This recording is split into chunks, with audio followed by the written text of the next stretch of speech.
I hope you're all refreshed now. ನಂಬ್ತೀನಿ ನೀವೆಲ್ಲ ಏನು ಜಾಗರೂಕರಾಗಿದ್ದೀರ. Refreshed, not ತಾಜಾ. awake. Yeah, it's understandable because some of you traveled overnight and some of you started early morning. So obviously you're tired. ದೇವರಿಗೆ ಅರ್ಥ ಆಗುತ್ತೆ ನಿಮ್ ಕಷ್ಟ. ನೀವು ಪ್ರಯಾಣ ಮಾಡಿದ್ದೀರಾ, ಮತ್ತೆ ಬೆಳಗ್ಗೆ ಬೇಗ ಎದ್ದು ಪ್ರಯಾಣ ಮಾಡಿದ್ದೀರಾ. I will not take much time in this session. ಈ ಸಮಯದಲ್ಲಿ ನಾನು ಹೆಚ್ಚು ಸಮಯ ತೆಗೆದುಕೊಳ್ಳೋದಿಲ್ಲ ಈ ಕೂಟದಲ್ಲಿ. You can turn your Bibles with me to John's Gospel, chapter 15.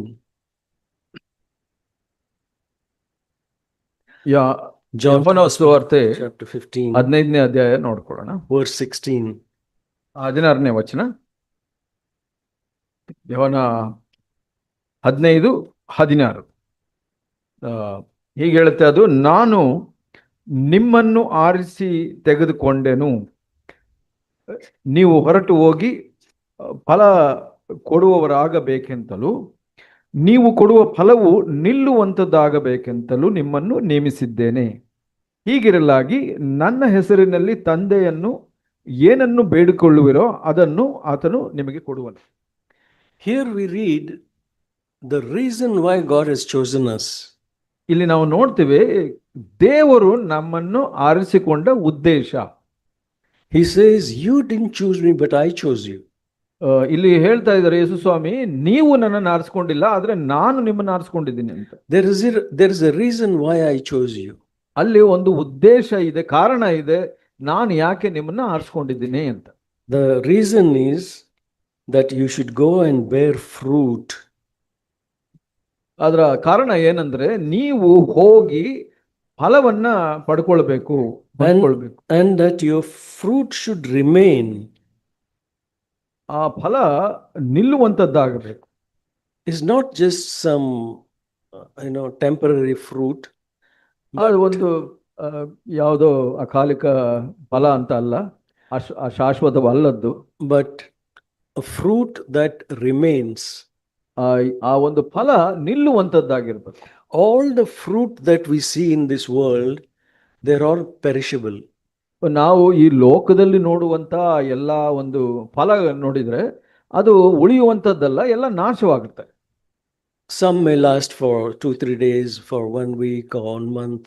ಕೆಲವು ಫಲ 2 ದಿವಸ ಇರ್ಬೋದು, 1 ತಿಂಗಳು ಇರ್ಬೋದು, or little longer, and then they all perish. ಕೆಲವು ಹೆಚ್ಚು ಸಮಯ ಇರ್ಬೋದು, ಆದ್ರೆ ಎಲ್ಲ ನಾಶವಾಗುತ್ತೆ. But here the Lord is speaking about the fruit that will last for eternity. ಇಲ್ಲಿ ಯೇಸು ಸ್ವಾಮಿ ಹೇಳ್ತಾ ಇರುವಂತ ಫಲ ನಿತ್ಯತ್ವಕ್ಕೆ ಉಳಿಯುವಂತದ್ದು. What is it that we take with us to eternity? ಏನನ್ನ ನಾವು ನಿತ್ಯತ್ವಕ್ಕೆ ಇಲ್ಲಿ ನಾವು ತೆಗೆದುಕೊಂಡು ಹೋಗುವಂತದ್ದು. It's not just grapes or mangoes or watermelon. No, we cannot take any of these things. ನಾವು ನೋಡುವಂತ ಈ ಫಲಗಳಿದೆಯಲ್ಲ, ಕಲ್ಲಂಗಡಿ ಇರ್ಬೋದು, ಅಥವಾ ದ್ರಾಕ್ಷಿ ಇರ್ಬೋದು, ಅಥವಾ ಇನ್ಯಾವುದೋ ಹಣ್ಣು ಇರ್ಬೋದು, ಅದನ್ನ ನಾವು ತೆಗೆದುಕೊಂಡು ಹೋಗ್ಲಿಕ್ಕೆ ಆಗೋದಿಲ್ಲ. We saw that in Galatians. ಗಲಾತ್ಯದಲ್ಲಿ ನಾವು ನೋಡಿದ್ವಿ 5:22. What are those fruit? 9-fold fruit of the Holy Spirit. ಅದು ಪವಿತ್ರಾತ್ಮನ ಫಲಗಳನ್ನ ನಾವು ನೋಡಿದ್ವಿ. So these things, when we leave this earth, if we have given proper heed to God's word, we develop these fruits in us. ನಾವು ದೇವರ ವಾಕ್ಯಕ್ಕೆ ಗಂಭೀರವಾಗಿ ನಿಗಾ ವಹಿಸೋದಾದ್ರೆ ನಾವು ಈ ಫಲಗಳನ್ನ ಹೊಂದಿಕೊಂಡು ನಾವು ಇದನ್ನು ತೆಗೆದುಕೊಂಡು ಹೋಗ್ತೀವಿ. Love, joy, peace, patience, kindness, goodness, faithfulness, gentleness, self-control, all these things, nobody can take it away from us. ಇಲ್ಲಿ ನೋಡುವಂತ ಆತ್ಮನ ಫಲಗಳನ್ನು ಪ್ರೀತಿ, ಸಂತೋಷ, ಸಮಾಧಾನ, ದೀರ್ಘಶಾಂತಿ, ದಯೆ, ಉಪಕಾರ, ನಂಬಿಕೆ, ಸಾಧುತ್ವ, ಇದೆಲ್ಲ ಯಾರು ನಮ್ಮಿಂದ ತೆಗೆದುಕೊಳ್ಳಲಿಕ್ಕಾಗೋದಿಲ್ಲ. These are things that we will be. This is what God is looking for in us. ಇದು ದೇವರು ನಮ್ಮಲ್ಲಿ ಎದುರು ನೋಡುವಂತ ಒಂದು ಗುಣಗಳಾಗಿರುತ್ತೆ. And these are things that we will be taking with us to eternity. ನಿತ್ಯತ್ವಕ್ಕೆ ಹೋಗುವಾಗ ಈ ಫಲಗಳನ್ನ ನಾವು ತೆಗೆದುಕೊಂಡು ಹೋಗುವಂತವ್ರಾಗಿ. Or, in other words, it's not our activities or our service, but our fruit of the fruit that the Holy Spirit has born in us. So ನೀವು ಇನ್ನೊಂದು ತರದಲ್ಲಿ ಹೇಳಬೇಕು ಅಂದ್ರೆ ಇದು ನಾವು ಮಾಡುವಂತಹ ಚಟುವಟಿಕೆ ಅಥವಾ ಕಾರ್ಯಗಳಲ್ಲ, ಈ ಒಂದು ಫಲಗಳು ಪವಿತ್ರಾತ್ಮನಿಂದ ಬರುವಂತ ಕಾರ್ಯಗಳು, ಇದು ನಾವು ತೆಗೆದುಕೊಂಡು ಹೋಗಿ. In other words, our character. ಇನ್ನೊಂದು ತರದಲ್ಲಿ ಹೇಳಬೇಕು ಅಂದ್ರೆ ನಮ್ಮ ಗುಣಗಳು ಅಂತ ಹೇಳ್ಬೋದು. You know how we build our character?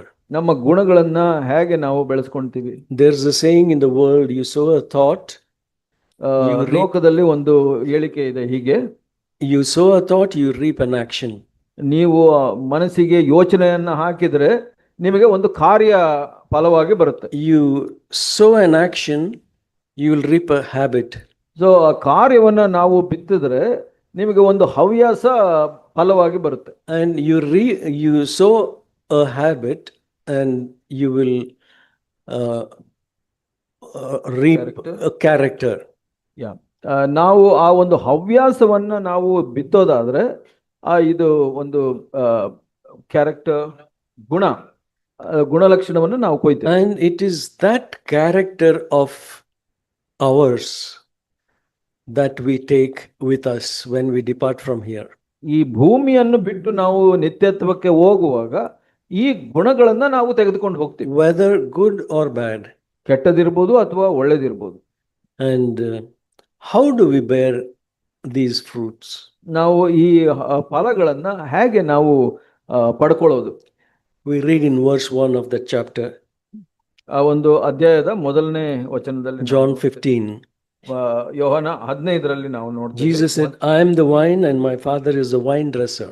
ನಾನೇ ನಿಜವಾದ ದ್ರಾಕ್ಷ ಬಳ್ಳಿ, ನನ್ನ ತಂದೆ ತೋಟಗಾರನು. And every branch in me, that is all of us who claim to be related to Jesus Christ, ನಾವು ಎಲ್ಲ ಯೇಸು ಸ್ವಾಮಿಗೆ ಸಂಬಂಧಪಟ್ಟವರು, ನಾವೆಲ್ಲ ಕೊಂಬೆಗಳು ಅಂತ ಹೇಳ್ಬೋದು. And every branch in me that does not bear fruit, what he does, he takes it away. So ನನ್ನಲ್ಲಿದ್ದು ಫಲ ಕೊಡದಿರುವ ಪ್ರತಿಯೊಂದು ಕೊಂಬೆಯನ್ನು ಆತನು ತೆಗೆದು ಹಾಕುತ್ತಾನೆ. And then he prunes it that it may bear more fruit. ನಂತರ ಆ ಕೊಂಬೆಗಳನ್ನ ಶುದ್ಧೀಕರಿಸ್ತಾನೆ, ಯಾಕೆಂದ್ರೆ ಅದು ಹೆಚ್ಚು ಫಲ ಕೊಡ್ಲಿ ಅಂತ.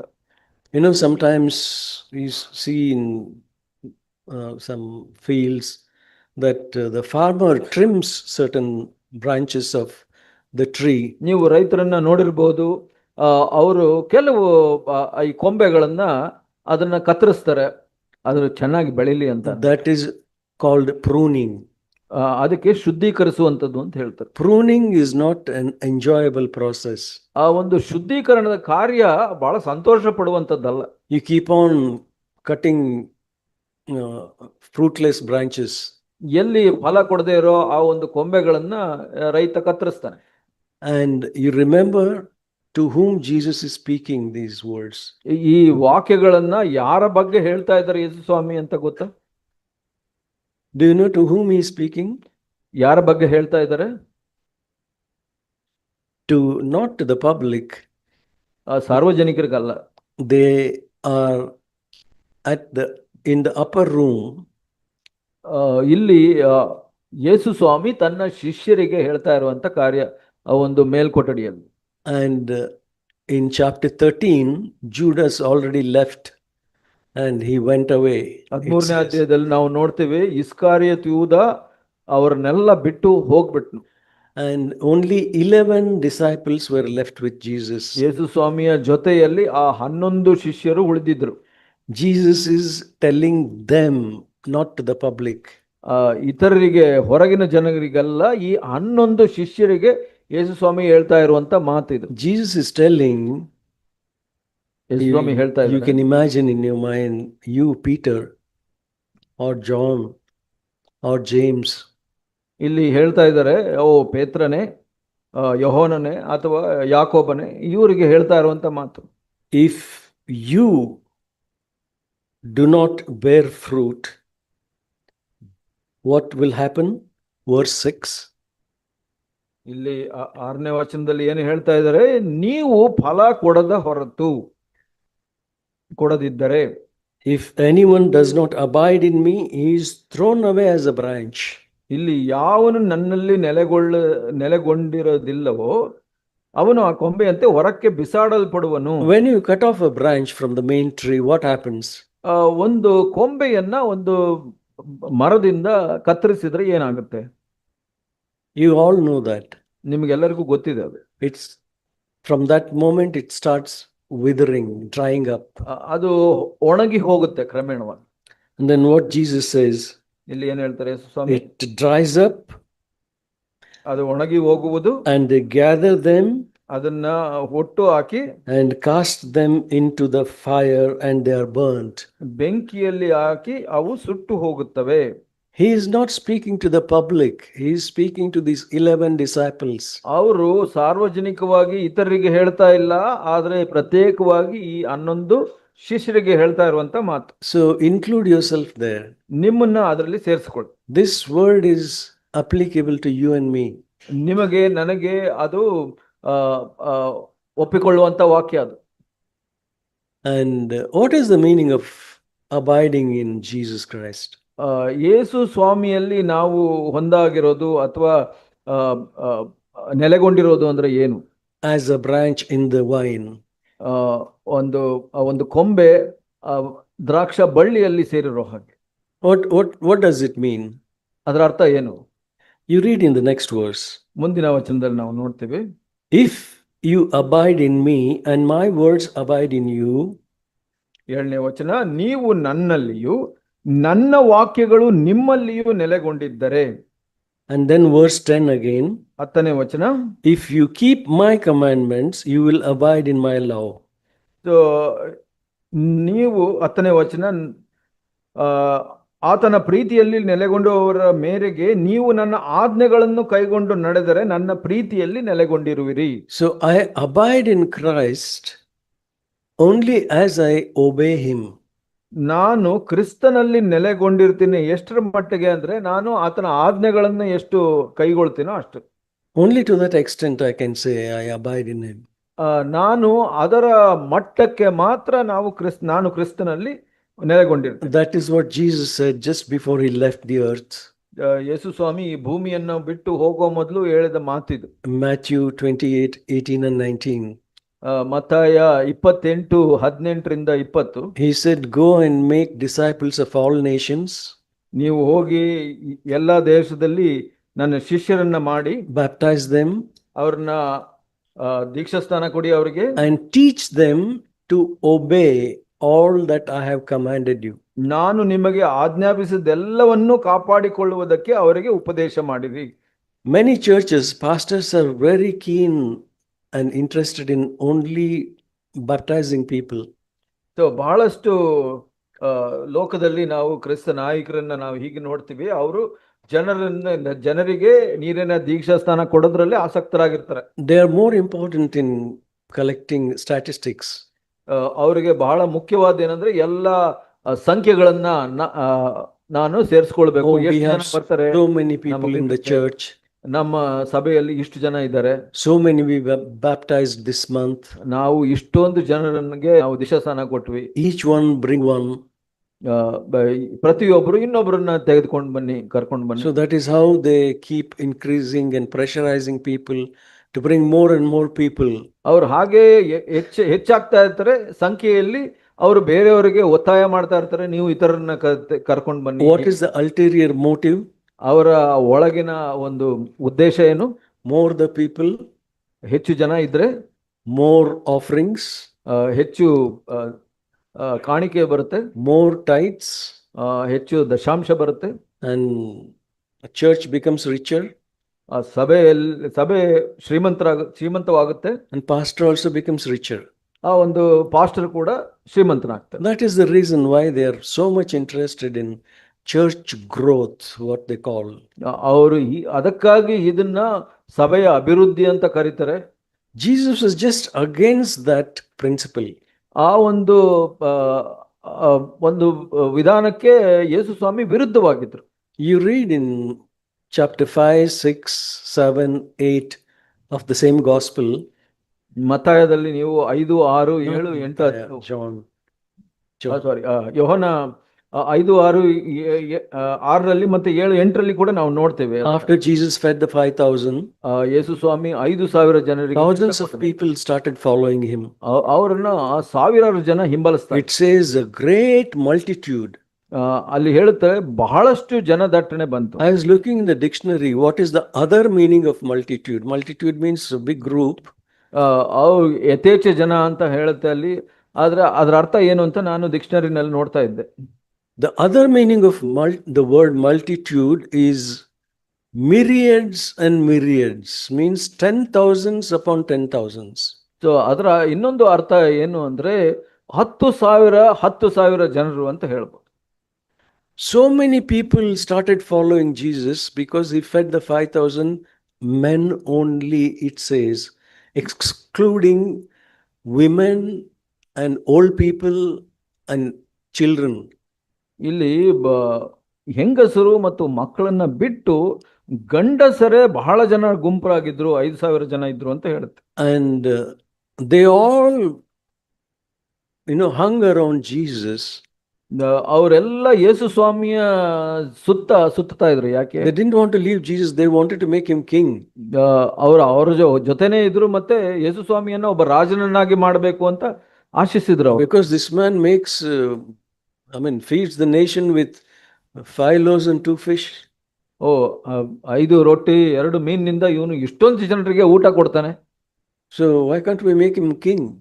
ಹಾಗೆ ಅವನ್ನೇ ರಾಜ ಮಾಡ್ಬಿಟ್ರೆ ಅವನು ಎಲ್ಲರಿಗೂ ಊಟ ಕೊಡ್ತಾನೆ. Jesus said, I know what is the reason you are following after me. ಅದಕ್ಕಾಗಿ ಯೇಸು ಸ್ವಾಮಿ ಹೇಳಿದ್ರು, ನನಗೆ ಗೊತ್ತಿದೆ ಯಾವ ಕಾರಣದಿಂದ ನೀವು ನನ್ನ ಹಿಂದೆ ಬರ್ತಾ ಇದ್ದೀರಾ. You are following after me because of the miracle that you saw feeding the 5,000. ನೋಡಿದ ಆ ಅದ್ಭುತ ಕಾರ್ಯಗಳಿಂದ ನೀವು ನನ್ನನ್ನ ಹಿಂಬಾಲಿಸ್ತಾ ಇದ್ದೀರಾ ನೀವು ಅಂತ ಹೇಳಿ. But work for the food that does not perish. ಅವರು ಹೇಳಿದ್ರು, ಯಾವ ಆಹಾರ ಯಾವತ್ತು ನಾಶ ಆಗೋದಿಲ್ವೋ, ನಿತ್ಯತ್ವದಲ್ಲಿ ಇರುತ್ತೋ ಅಂತ ಆಹಾರಕ್ಕಾಗಿ ನೀವು ಕಾರ್ಯ. Then he started speaking to them about the cross, about following him. ನಂತರ ಈ ಶಿಲುಬೆಯನ್ನ ಎತ್ಕೊಂಡು ಯೇಸು ಸ್ವಾಮಿ ತನ್ನ ಹಿಂಬಾಲಿಸೋದು ಹೇಗೆ ಅನ್ನೋ ವಿಷಯದ ಬಗ್ಗೆ ಮಾತಾಡಿದ್ರು ಯೇಸು ಸ್ವಾಮಿ. And then about taking up the cross, ಈ ಶಿಲುಬೆಯನ್ನ ಎತ್ಕೊಳ್ಳೋದು, and then about eating his flesh and drinking his blood. ಆತನ ಮಾಂಸ ಮತ್ತು ತಿನ್ನುವುದು, ರಕ್ತವನ್ನು ಕುಡಿಯೋದ್ರ ಬಗ್ಗೆ ಮಾತಾಡಿದ್ರು. And we see slowly when you go home, you read that, most of you know that the crowd started wilting away. So ಇಲ್ಲಿ ನಾವು ನೋಡ್ತೇವೆ ಯೋಹನ 6ನೇ ಅಧ್ಯಾಯದಲ್ಲಿ ಈ ಕಠಿಣವಾದ ಮಾತುಗಳನ್ನು ಕೇಳ್ತಾ ಇದ್ದಾಗ ಕ್ರಮೇಣವಾಗಿ ಜನ ಕಡಿಮೆ ಆದ್ರು, ಜನದಟ್ಟಣೆ ಕಡಿಮೆ ಆಯ್ತು ಅಂತ ಹೇಳುತ್ತೆ. And it came to a level where even the 70 disciples whom Jesus had chosen in the book of Luke, even they also said that this is difficult saying, who can follow it. ಲೂಕ 10ರಲ್ಲಿ ನಾವು ನೋಡ್ತೇವೆ 70 ಶಿಷ್ಯರನ್ನ ಯೇಸು ಸ್ವಾಮಿ ಆರಿಸ್ಕೊಂಡಿದ್ರು. ಇಲ್ಲಿ ನೋಡ್ತಾ ನೋಡ್ತೀವಿ ಕಡೆಗೆ ಆ 70 ಜನ ಕೂಡ ಹೋಗ್ಬಿಡ್ತಾರೆ. And only the 11 were left. ಈ ಒಂದು 11 ಜನ ಮಾತ್ರ ಉಳ್ಕೊಂಡ್ರು ಅಂತ ನಾವು ನೋಡ್ತೀವಿ. And Jesus asked them, not 11, 12. And Jesus asked them, would you also like to go? So ಅದಕ್ಕಾಗಿ ಯೇಸು ಸ್ವಾಮಿ ಕೇಳ್ತಾರೆ, ನೀವು ಹೋಗ್ಲಿಕ್ಕೆ ಇಷ್ಟಪಡ್ತೀರಾ ಅಂತ. Then Peter says, Lord, where shall we go? You have the words of eternal life. ನಾವು ಎಲ್ಲಿ ಹೋಗೋಣ ಸ್ವಾಮಿ, ನಿತ್ಯ ಜೀವದ ವಾಕ್ಯ ಅಂತ ಇದೆ ಅಂತ ಹೇಳಿ. You see, those disciples, that they knew what Jesus is after. He is after quality and not quantity. So ನಮಗೆ ಅಲ್ಲಿ ಗೊತ್ತಾಗುತ್ತೆ, ಯೇಸು ಸ್ವಾಮಿ ಹೆಚ್ಚು ಸಂಖ್ಯೆಯನ್ನ ನೋಡ್ತಾ ಇಲ್ಲ, ಹೆಚ್ಚು ಜನರು ಇರಬೇಕು ಅಂತ ಅವರು ಗುಣಮಟ್ಟವನ್ನ ನೋಡ್ತಾ ಇದ್ರು. He was not excited at all that thousands and thousands of people were following him. ಅವ್ರಿಗೆ ಹೆಚ್ಚೆಚ್ಚು ಜನ ಬಂದಾಗ ಅದನ್ನ ನೋಡಿ ಅವರು ಬಹಳ ಸಂತೋಷ ಪಡ್ಲಿಲ್ಲ. So he told even those 12 disciples, would you also like to go? ಉಳಿದ 12 ಜನರನ್ನ ನೋಡಿ ಹೇಳ್ತಾರೆ, ನೀವು ಹೋಗ್ಲಿಕ್ಕೆ ಇಷ್ಟಪಡ್ತೀರಾ ಅಂತ ಕೇಳ್ತಾರೆ. Because he said, I am not alone. The Father is with me. ಅದಕ್ಕಾಗಿ ಯೇಸು ಸ್ವಾಮಿ ಯಾವಾಗ್ಲೂ ಹೇಳ್ತಾ ಇದ್ರು, ನಾನು ಒಬ್ಬಂಟಿಗನಲ್ಲ, ನನ್ನ ಜೊತೆ ನನ್ನ ತಂದೆ ಇದ್ದಾರೆ ಅಂತ. So this is the way to bear fruit. So ಈ ಮಾರ್ಗದಲ್ಲಿ ನಾವು ಫಲಗಳನ್ನ ಹೊಂದ್ಕೊಳ್ಬಹುದು. Being part of Christ, ಕ್ರಿಸ್ತನ ಒಂದು ಕ್ರಿಸ್ತನಲ್ಲಿ ನೆಲೆಗೊಂಡಿರುವಂತದ್ದು, and obeying him, ಆತನಿಗೆ ವಿಧೇಯನಾಗಿರೋದು. as we saw in that verse 10. 10ನೇ ವಚನದಲ್ಲಿ ನಾವು If ನೋಡಿದ್ವಲ್ಲ, you keep my commandments, you abide in me. ನನ್ನ ಆಜ್ಞೆಗಳನ್ನ ಕೈಗೊಂಡ್ರೆ ನೀವು ನನ್ನ ಶಿಷ್ಯರಾಗಿರ್ತೀರ ಅಂತ ಹೇಳಿದ್ರು. And then as you abide in me, ನೀವು ನನ್ನಲ್ಲಿ ನೆಲೆಗೊಂಡಿದ್ರೆ then you will keep bearing fruit. ನೀವು ಹೆಚ್ಚು ಫಲಗಳನ್ನ ಹೊಂದುವರಾಗಿ. You see, a huge tree that is there, say, let's say, it's there for about 50 years in one place, bearing fruit. ಉದಾಹರಣೆಗೆ ಒಂದು ದೊಡ್ಡ ಮರ ಇದೆ, ಒಂದು 50 ವರ್ಷ ಇದೆ, ಹೆಚ್ಚು ಫಲಗಳನ್ನ ಕೊಡ್ತಾ ಇದೆ ಅಂತ ಅನ್ಕೊಳ್ಳಿ. One of the branch thinks one day, hey, I have been stuck here for 50 years. ಅದರಲ್ಲಿರುವಂತ ಒಂದು ಕೊಂಬೆ ಏನು ಯೋಚನೆ ಮಾಡುತ್ತೆ, ನಾನು ಇಷ್ಟು ವರ್ಷ 50 ವರ್ಷ ನಾನು ಇಲ್ಲಿದ್ದೀನಲ್ಲ, ಫಲ ಕೊಡ್ತಾ ಇದ್ದೀನಲ್ಲ ಅಂತ. Why not I go and launch on my own? ನಾನು ಯಾಕೆ ಪ್ರತ್ಯೇಕವಾಗಿ ಹೋಗಿ ನಾನೇ ಫಲ ಕೊಡಬಾರ್ದು ಅಂತ ಅನ್ಕೊಳ್ತೆ. And it gets cut from the main tree. ಆ ಒಂದು ಮುಖ್ಯ ಮರದಿಂದ ಅದು ಪ್ರತ್ಯೇಕವಾಗುತ್ತೆ and tries to bear fruit. ಅದೇ ತಾನಾಗಿ ಫಲ ಕೊಡ್ಲಿಕ್ಕೆ ಪ್ರಯತ್ನ It ಮಾಡುತ್ತೆ. will not happen. ಅದು ಸಾಧ್ಯವಾಗಲ್ಲ. It will start withering, drying up, and one day it will be thrown into the fire. So ಅದು ಕ್ರಮೇಣವಾಗಿ ಏನಾಗುತ್ತೆ, ಅದು ಒಣಗುತ್ತಾ ಹೋಗುತ್ತೆ. ಅದು ಒಂದ್ ದಿವಸ ಪೂರ್ಣವಾಗಿ ಒಣಗಿ ಅದು ಬೆಂಕಿಯಲ್ಲಿ ಹಾಕ್ಬೇಕಾಗಿ. Even if you were there in the main tree for 50 years, you still can't bear fruit if you are cut off from the tree. So ನೀವು 50 ವರ್ಷ ಇದ್ರೂನು, ಫಲ ಕೊಡ್ತಾ ಇದ್ರೂನು, ಆ ಒಂದು ಮುಖ್ಯ ಮರದಿಂದ ನೀವು ಪ್ರತ್ಯೇಕವಾದ್ರೆ ನಿಮ್ಮಲ್ಲಿ ಫಲ ಕೊಡೋಕ್ ಸಾಧ್ಯವಿಲ್ಲ. We read in Galatians 5:16. Galatia 5:16 ನಾವು ನೋಡ್ತೇವೆ. Galatians 5:16. ಗಲಾತ್ಯ 5:16.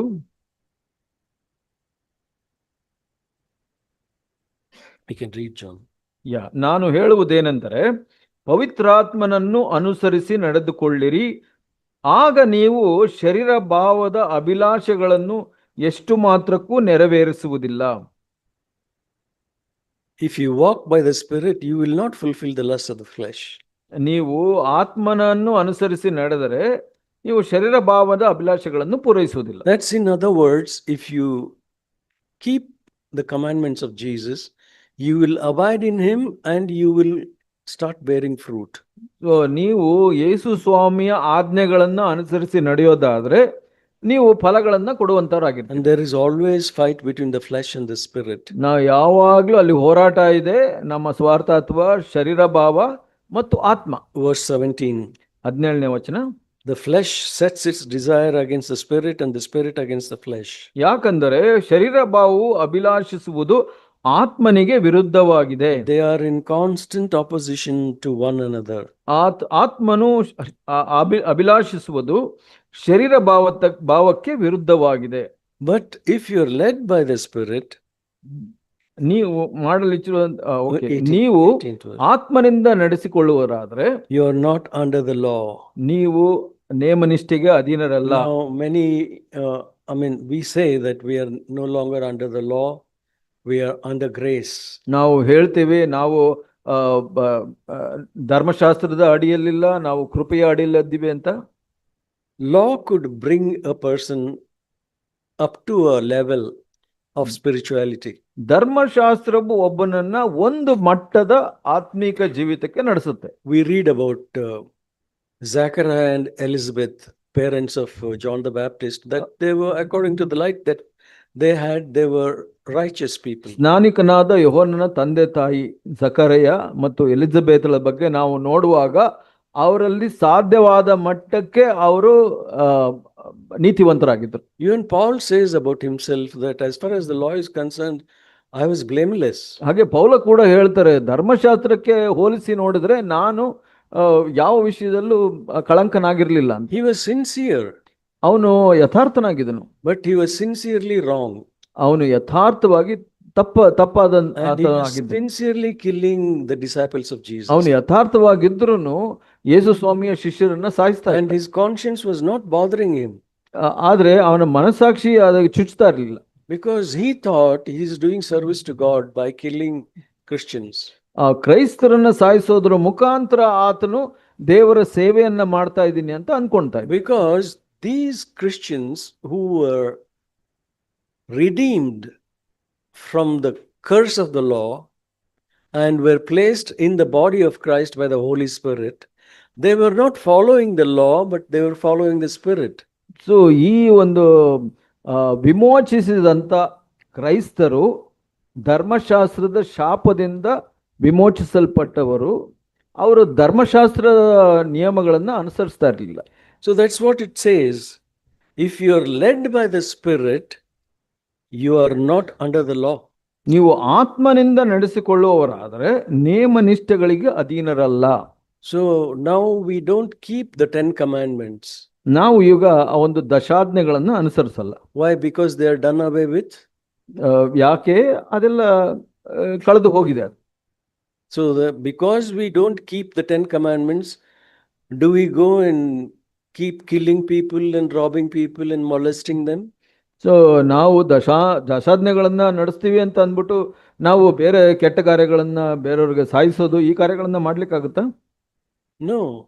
ಇಲ್ಲ. The law said don't kill. ದಶಾಜ್ಞೆ ಹೇಳ್ತು, ಧರ್ಮಶಾಸ್ತ್ರ ಏನ್ ಹೇಳುತ್ತೆ, ನೀವು ಸಾಯಿಸಬೇಡಿ ಅಂತ. But the Spirit says don't be angry. ಇಲ್ಲಿ ಆತ್ಮನು ಏನು ಹೇಳ್ತಾರೆ, The law said you shall not commit adultery. ನೀವು ಕೋಪ ಮಾಡ್ಕೊಳ್ಬಾರ್ದು ಅಂತ. ಆದ್ರೆ ಧರ್ಮಶಾಸ್ತ್ರ ಏನು ಹೇಳ್ತು, ನೀವು ವ್ಯಭಿಚಾರ ಮಾಡಬಾರ್ದು ಅಂತ. But the Holy Spirit says don't lust after a woman. ಪವಿತ್ರಾತ್ಮ ಏನ್ ಹೇಳುತ್ತೆ, ನೀವು ಹೆಣ್ಣನ್ನ ನೋಡಿ ನೀವು ಮೋಹಿಸಬಾರ್ದು ಅಂತ. So this verse says if you are led by the Holy Spirit, you are not under law. ಈ ವಚನ ಹೇಳ್ತಾ ಇದೆ, ನೀವು ಆತ್ಮನಿಂದ ನಡೆಸಿಕೊಳ್ಳುವವರಾದ್ರೆ ನೇಮ ನಿಷ್ಠೆಗಳಿಗೆ ಅಧೀನರಲ್ಲ. The standard of the Holy Spirit is much higher than the law. So ಅದರರ್ಥ ಏನಂದ್ರೆ, ಪವಿತ್ರಾತ್ಮನ ನಡೆಸುವಿಕೆ ಧರ್ಮಶಾಸ್ತ್ರದ ನಡೆಸುವಿಕೆಗಿಂತ ಹೆಚ್ಚಿನದಾದ್ದು.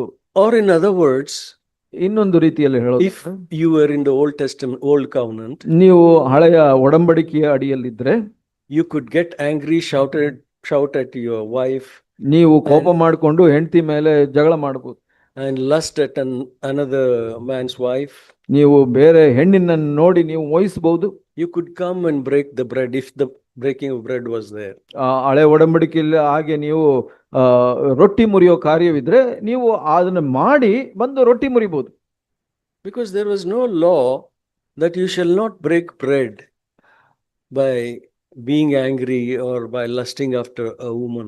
ಆದ್ರೆ ಹಳೆ ಒಡಂಬಡಿಕೆಯಲ್ಲಿ ಈ ಧರ್ಮಶಾಸ್ತ್ರದ ನಿಯಮವಿಲ್ಲ, ನೀವು ಮೋಹಿಸೋದು ಕೋಪ ಮಾಡ್ಕೊಂಡ್ರೆ ನೀವು ರೊಟ್ಟಿ ಮುರಿಬಾರ್ದು ಅಂತ. But in the New Testament it is different. ಆದ್ರೆ ಹೊಸ ಒಡಂಬಡಿಕೆಯಲ್ಲಿ ಇದು ವ್ಯತ್ಯಾಸವಾಗಿದೆ. You are not following that law which said you shall not murder. ನೀವು ಹಳೆ ಒಡಂಬಡಿಕೆಯಲ್ಲಿ ಹೇಳುವಂತ ನಿಯಮ, ನೀವು ಕೊಲೆ ಮಾಡಬಾರ್ದು ಅಂತ ಹೇಳುವಂತ ನಿಯಮವನ್ನ ಪಾಲಿಸಬೇಕು ಅಂತ. In the New Covenant, ಆದ್ರೆ ಹೊಸ ಒಡಂಬಡಿಕೆಯಲ್ಲಿ the problem is dealt with at the root itself. ಈ ಒಂದು ಸಮಸ್ಯೆಯನ್ನ ಅದರ ಬುಡದಲ್ಲಿ ಅಥವಾ ಬೇರು ಭಾಗದಲ್ಲೇ ಅದು ವ್ಯವಹರಿಸಲ್ಪಟ್ಟಿದೆ. John the Baptist said the axe is laid to the root of the tree. ಸ್ನಾನಿಕನಾದ ಯೋನ ಹೇಳಿದ್ರು, ಆ ಒಂದು ಕೊಡಲಿಯು ಮರದ ಬೇರಿಗೆ ಹಾಕಲ್ಪಟ್ಟಿದೆ. That is what Jesus came to do. ಯೇಸು ಸ್ವಾಮಿ ಬಂದಿದ್ದು ಅದನ್ನ ಮಾಡ್ಲಿಕ್ಕೆ. And that is what he has done in us. ನಮ್ಮ ಜೀವಿತದಲ್ಲಿ ಕೂಡ ಅದನ್ನೇ ಯೇಸು ಸ್ವಾಮಿ ಮಾಡ್ತಾ ಇದ್ದಾರೆ. By giving us the Holy Spirit so that we are not under the law, but we are under grace. So ನಮಗೆ Grace is much higher than the law. ನಮಗೆ ಪವಿತ್ರಾತ್ಮನ ಕೊಡೋ ಮುಖಾಂತರ ಯೇಸು ಸ್ವಾಮಿ ಏನ್ ಮಾಡ್ತಾ ಇದ್ದಾರೆ, ನೀವು ಧರ್ಮಶಾಸ್ತ್ರದ ಅಡಿಯಲ್ಲಿಲ್ಲ, ನೀವು ಪವಿತ್ರಾತ್ಮನ ನಡೆಸುವಿಕೆಗೆ ಒಳಪಡಬೇಕು ಅಂತ ಹೇಳ್ತಾರೆ. And if you are under grace, as we know that well-known verse in Romans 6:14, sin shall not be master over you. ನೀವು ರೋಮ 6:14 ಹೇಳೋ ಹಾಗೆ ನಿಮ್ಮ ಮೇಲೆ ಪಾಪವು ಅಧಿಕಾರ ಮಾಡದು, ಯಾಕಂದ್ರೆ ನೀವು ಧರ್ಮಶಾಸ್ತ್ರದ ಅಡಿಯಲ್ಲಿಲ್ಲ, ಕೃಪೆಯ ಅಡಿಯಲ್ಲಿದ್ದೀರಾ. Now you are controlled and being led by the Holy Spirit. ನೀವು ಇವಾಗ ಪವಿತ್ರಾತ್ಮನ ನಿಯಂತ್ರಣದಲ್ಲಿ ಮತ್ತು ನಡೆಸುವಿಕೆಯಲ್ಲಿ ಇದ್ದೀರಾ. That's why Paul says in Colossians, ಅದಕ್ಕಾಗಿ ಪೌಲನು ಕೊಲೊಸ್ಸೆಯಲ್ಲಿ ಹೀಗೆ ಹೇಳ್ತಾರೆ, Colossians chapter 1 verse 10, 1:10 ಹೀಗೆ ಹೇಳ್ತಾರೆ, verse 9 onwards he says, 9 you can read, Joe. ಆದ ಕಾರಣ ನಾವು ನಿಮ್ಮ ಸುದ್ದಿಯನ್ನು ಕೇಳಿದ ದಿವಸದಿಂದ ನಿಮಗೋಸ್ಕರ ಪ್ರಾರ್ಥಿಸುವುದನ್ನು ಬಿಡದೆ, ನೀವು ಸಕಲ ಆತ್ಮೀಯ ಜ್ಞಾನವನ್ನು ಗ್ರಹಿಕೆಯನ್ನು ಹೊಂದಿ ಕರ್ತನ ಚಿತ್ತದ ವಿಷಯವಾದ ತಿಳುವಳಿಕೆಯಿಂದ ತುಂಬಿಕೊಂಡು ಆತನಿಗೆ ಯೋಗ್ಯರಾಗಿ ನಡೆದು ಎಲ್ಲ ವಿಧಗಳಲ್ಲಿ ಆತನನ್ನು ಸಂತೋಷಪಡಿಸುವವರಾಗಿರಬೇಕೆಂತಲೂ ನೀವು ಸಕಲ ಸತ್ಕಾರ್ಯವೆಂಬ ಫಲವನ್ನು ಕೊಡುತ್ತಾ ದೇವರ ಜ್ಞಾನದಿಂದ ಅಭಿವೃದ್ಧಿ ಆಗಬೇಕೆಂತಲೂ ಅಂತ ಹೇಳುತ್ತೆ. Did you ಆತನ read that? ಆತನ ಮಹಿಮಾ ಶಕ್ತಿಯ ಪ್ರಕಾರ ಪರಿಪೂರ್ಣ ಬಲ ಹೊಂದಿ ಬಲಿಷ್ಠರಾಗಿ ಆನಂದಪೂರ್ವಕವಾದ ತಾಳ್ಮೆಯನ್ನು ದೀರ್ಘಶಾಂತಿಯನ್ನು ಯಾವಾಗಲೂ ತೋರಿಸುವವರಾಗಿರಬೇಕೆಂತಲೂ ಬೆಳಕಿನ ರಾಜ್ಯದೊಳಗೆ ದೇವಜನರ ಬಾಧ್ಯತೆಯಲ್ಲಿ ಆಗಿರುವುದಕ್ಕೆ ನಿಮ್ಮನ್ನು ಯೋಗ್ಯರನ್ನಾಗಿ ಮಾಡಿದ ತಂದೆಗೆ ಕೃತಜ್ಞತಾ ಸ್ತುತಿ ಮಾಡುವವರಾಗಿರಬೇಕೆಂತಲೂ ದೇವರಿಗೆ ಬೇಡಿಕೊಳ್ಳುತ್ತೇನೆ. Yeah. You see what all the blessings that God has given us. ಇಲ್ಲಿ ನೋಡಿದ್ರೆ ದೇವರು ಯಾವ ಎಲ್ಲ ಆಶೀರ್ವಾದಗಳನ್ನ ದೇವರು ನಮಗೆ ಕೊಟ್ಟಿದ್ದಾರೆ. That Paul says to the Colossians that you are filled with the knowledge of his will. I mean, I'm praying that you will be filled with the knowledge of God's will in all spiritual wisdom and understanding. ದೇವರ ಜ್ಞಾನದ ಎಲ್ಲಾ ಗ್ರಹಿಕೆಯನ್ನು ಹೊಂದಿ ಆತನಲ್ಲಿ ತುಂಬಿಕೊಂಡು ಯೋಗ್ಯರಾಗಿ ನಡೆಯಿರಿ. The reason that you may walk worthy of the Lord. So ಅದರ ಕಾರಣ ಏನಂದ್ರೆ ನೀವು ಆತನಿಗೆ ಯೋಗ್ಯರಾದ ರೀತಿಯಲ್ಲಿ ನಡೆದುಕೊಳ್ಳಬೇಕು ಅಂತ. In all respects bearing fruit. So ಎಲ್ಲ ಸಕಲ ಸತ್ಕಾರ್ಯವೆಂಬ ಫಲವನ್ನು ಕೊಡಬೇಕು. See, again and again the scripture stresses on the word bearing fruit. ಇಲ್ಲಿ ಮತ್ತೆ ಮತ್ತೆ ಹೇಳುತ್ತೆ ನಾವು ಫಲವನ್ನು ಕೊಡುವಂತವರಾಗಿರಬೇಕು. You didn't choose me, but I chose you so that you may go and bear fruit, and that fruit should remain. ನೀವು ನನ್ನನ್ನು ಆರಿಸ್ಕೊಂಡಿಲ್ಲ, ನಾನು ನಿಮ್ಮನ್ನು ಆರಿಸ್ಕೊಂಡಿದ್ದೀನಿ. ಯಾಕೆಂದ್ರೆ ನೀವು ಫಲ ಕೊಟ್ಟು ಆ ಫಲ ನಿತ್ಯತ್ವದವರೆಗೆ ಇರಬೇಕು. Bearing fruit in every good work and increasing in the knowledge of God. ಇಲ್ಲಿ ಫಲವನ್ನು ಕೊಡುತ್ತಾ ದೇವರ ಜ್ಞಾನದಿಂದ ಅಭಿವೃದ್ಧಿ ಆಗಿರಬೇಕು. And how you will be strong? ಹೇಗೆ ನೀವು ಬಲವಾಗಿರ್ತೀರಾ? By the Holy Spirit, strengthened with all power. ಪರಿಪೂರ್ಣ ಬಲ ಹೊಂದಿ ಬಲಿಷ್ಠರಾಗಿರಬೇಕು ಅಂತ ಹೇಳ್ತೇನೆ. According to his glorious might. ಆತನ ಶಕ್ತಿಯ ಮೇರೆಗೆ, ಮಹಿಮಾ ಶಕ್ತಿಯ ಪ್ರಕಾರ ಅಂತ ಹೇಳುತ್ತೆ. For the attaining of all steadfastness and patience, joyously giving thanks to the Father. ಬಲಿಷ್ಠರಾಗಿ ಆನಂದ ಪೂರ್ವಕವಾದ ತಾಳ್ಮೆಯನ್ನು ದೀರ್ಘಶಾಂತಿಯನ್ನು ಯಾವಾಗಲೂ ತೋರಿಸುವವರಾಗಿರಬೇಕು. Why? Because ಯಾಕಂದ್ರೆ verse 13, 13ನೇ ವಚನ, he has delivered us from the domain of darkness. ಯಾಕಂದ್ರೆ ದೇವರು ನಮ್ಮನ್ನು ಅಂಧಕಾರದ ದೊರೆತನದಿಂದ ಬಿಡಿಸಿದ್ದಾರೆ. That means he snatched you out from Satan's hands. So ಅದರ ಅರ್ಥ ಏನಂದ್ರೆ ಸೈತಾನನ ಕೈಯಿಂದ ನಮ್ಮನ್ನ ಬಿಡಿಸಿದ್ದಾರೆ. And then placed us or transferred us into the kingdom of his beloved son. ತನ್ನ ಪ್ರಿಯ ಕುಮಾರನ ರಾಜ್ಯದೊಳಗೆ ಸೇರಿಸಿದನು. In whom we have redemption and forgiveness of sins. ಆ ಕುಮಾರನಲ್ಲಿ ನಮ್ಮ ಪಾಪಗಳು ಪರಿಹಾರವಾಗಿ ನಮಗೆ ಬಿಡುಗಡೆಯಾಯಿತು. So this is the ultimate purpose for which God has called us. ದೇವರು ನಮ್ಮನ್ನ ಆರಿಸಿದ ಸಂಪೂರ್ಣ ಅಥವಾ ಮುಖ್ಯವಾದ ಉದ್ದೇಶ ಇದು. That we may be cleansed. ನಾವು ಪೂರ್ಣ ಶುದ್ಧರಾಗಿ. Initially when we come to him. ನಾವು ಮೊದಲು ಆತನ ಬಳಿಗೆ ಬಂದಾಗ. and he washes us completely clean. ನಮ್ಮನ್ನ ಪೂರ್ಣವಾಗಿ ಅವರು And he ತೊಳೆದರು, said, I will ಶುದ್ಧಪಡಿಸಿದರು. remember their sins and iniquities no more. ಅವ್ರು ಹೇಳ್ತಾರೆ, ನಿಮ್ಮ ಪಾಪವನ್ನ ನಾನು ಯಾವತ್ತೂ ನೆನೆಸ್ಕೊಳ್ಳೋದಿಲ್ಲ. And then starts our sanctification process. ನಂತರ ಅವರು ನಮ್ಮ ಶುದ್ಧೀಕರಣದ ಕಾರ್ಯವನ್ನ Initial ಪ್ರಾರಂಭಿಸ್ತಾರೆ. sanctification is positional sanctification. So ನಾವು ಯಾವುದರಲ್ಲಿ ಸ್ಥಿರ ಹೊಂದಬೇಕು ಅದರ ಬಗ್ಗೆ ಮೊದಲನೇದಾಗಿ ನಾವು ಶುದ್ಧರಾದೆವು. And then we enter into progressive sanctification. ನಂತರ ನಾವು ಆ ಒಂದು ಶುದ್ಧತೆಯಲ್ಲಿ ಅಭಿವೃದ್ಧಿ ಆಗ್ತಾ ಹೋಗ್ತೀವಿ. That starts from the day we get converted until the day we finish our life on earth. ಅದು ಎಲ್ಲಿವರೆಗೆ ಅಭಿವೃದ್ಧಿ ಆಗುತ್ತಾ ಹೋಗುತ್ತೆ ಅಂದ್ರೆ, ನಾವು ಹೊಸದಾಗಿ ಹುಟ್ಟಿದ ದಿನದಿಂದ ನಾವು ಈ ಲೋಕದಲ್ಲಿ ಸಾಯುವ ದಿನದವರೆಗೆ. That is called progressive sanctification. ಅದು ಅಭಿವೃದ್ಧಿ ಆಗ್ತಾ ಇರುವಂತ ಶುದ್ಧತೆ ಅಂತ ಹೇಳ್ಬೋದು. And then comes the ultimate sanctification. ನಂತರ ಬರುತ್ತೆ ಪರಿಪೂರ್ಣ ಶುದ್ಧತೆ, complete sanctification. ಅದು ಪರಿಪೂರ್ಣ ಶುದ್ಧತೆ ಏನಂದ್ರೆ, That's when we see Jesus. ಯೇಸು ಸ್ವಾಮಿಯನ್ನು ನಾವು ನೋಡಿದಾಗ.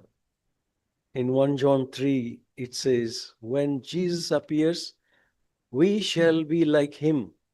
1 ಯೋಹನ 3:2 ಹೇಳುತ್ತೆ, ಆತನನ್ನ ನೋಡಿದಾಗ ನಾವು ಆತನಂತೆ ಆಗ್ತೇವೆ ಅಂತ. That is our goal. ಅದು ನಮ್ಮ ಗುರಿಯಾಗಿದೆ. So brothers don't lose heart, press on. So ಅದಕ್ಕಾಗಿ ಸಹೋದರರೇ, ಮನಗುಂದಬೇಡಿ, ಇದರಲ್ಲಿ ಸತತ ಪ್ರಯತ್ನ ಇರಲಿ. God is with you. ದೇವರು ನಿಮ್ಮ ಜೊತೆಯಲ್ಲಿದ್ದಾರೆ. God is for you. ದೇವರು ನಿಮಗಾಗಿದ್ದಾರೆ. God is against the devil.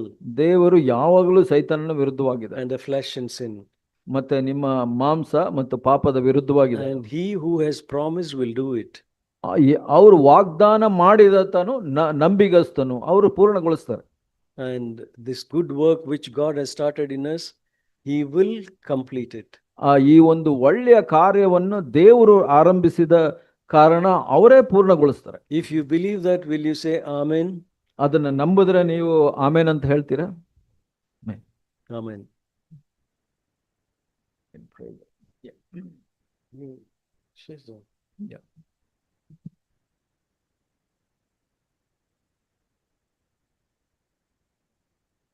So ನಾವೆಲ್ಲರೂ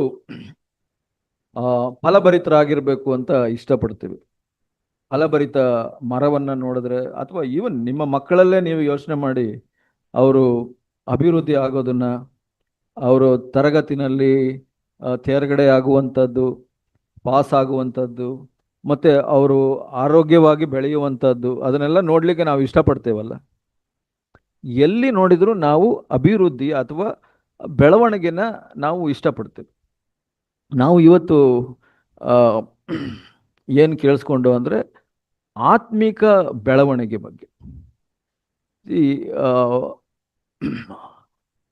ಕೀರ್ತನೆ 139ರಲ್ಲಿ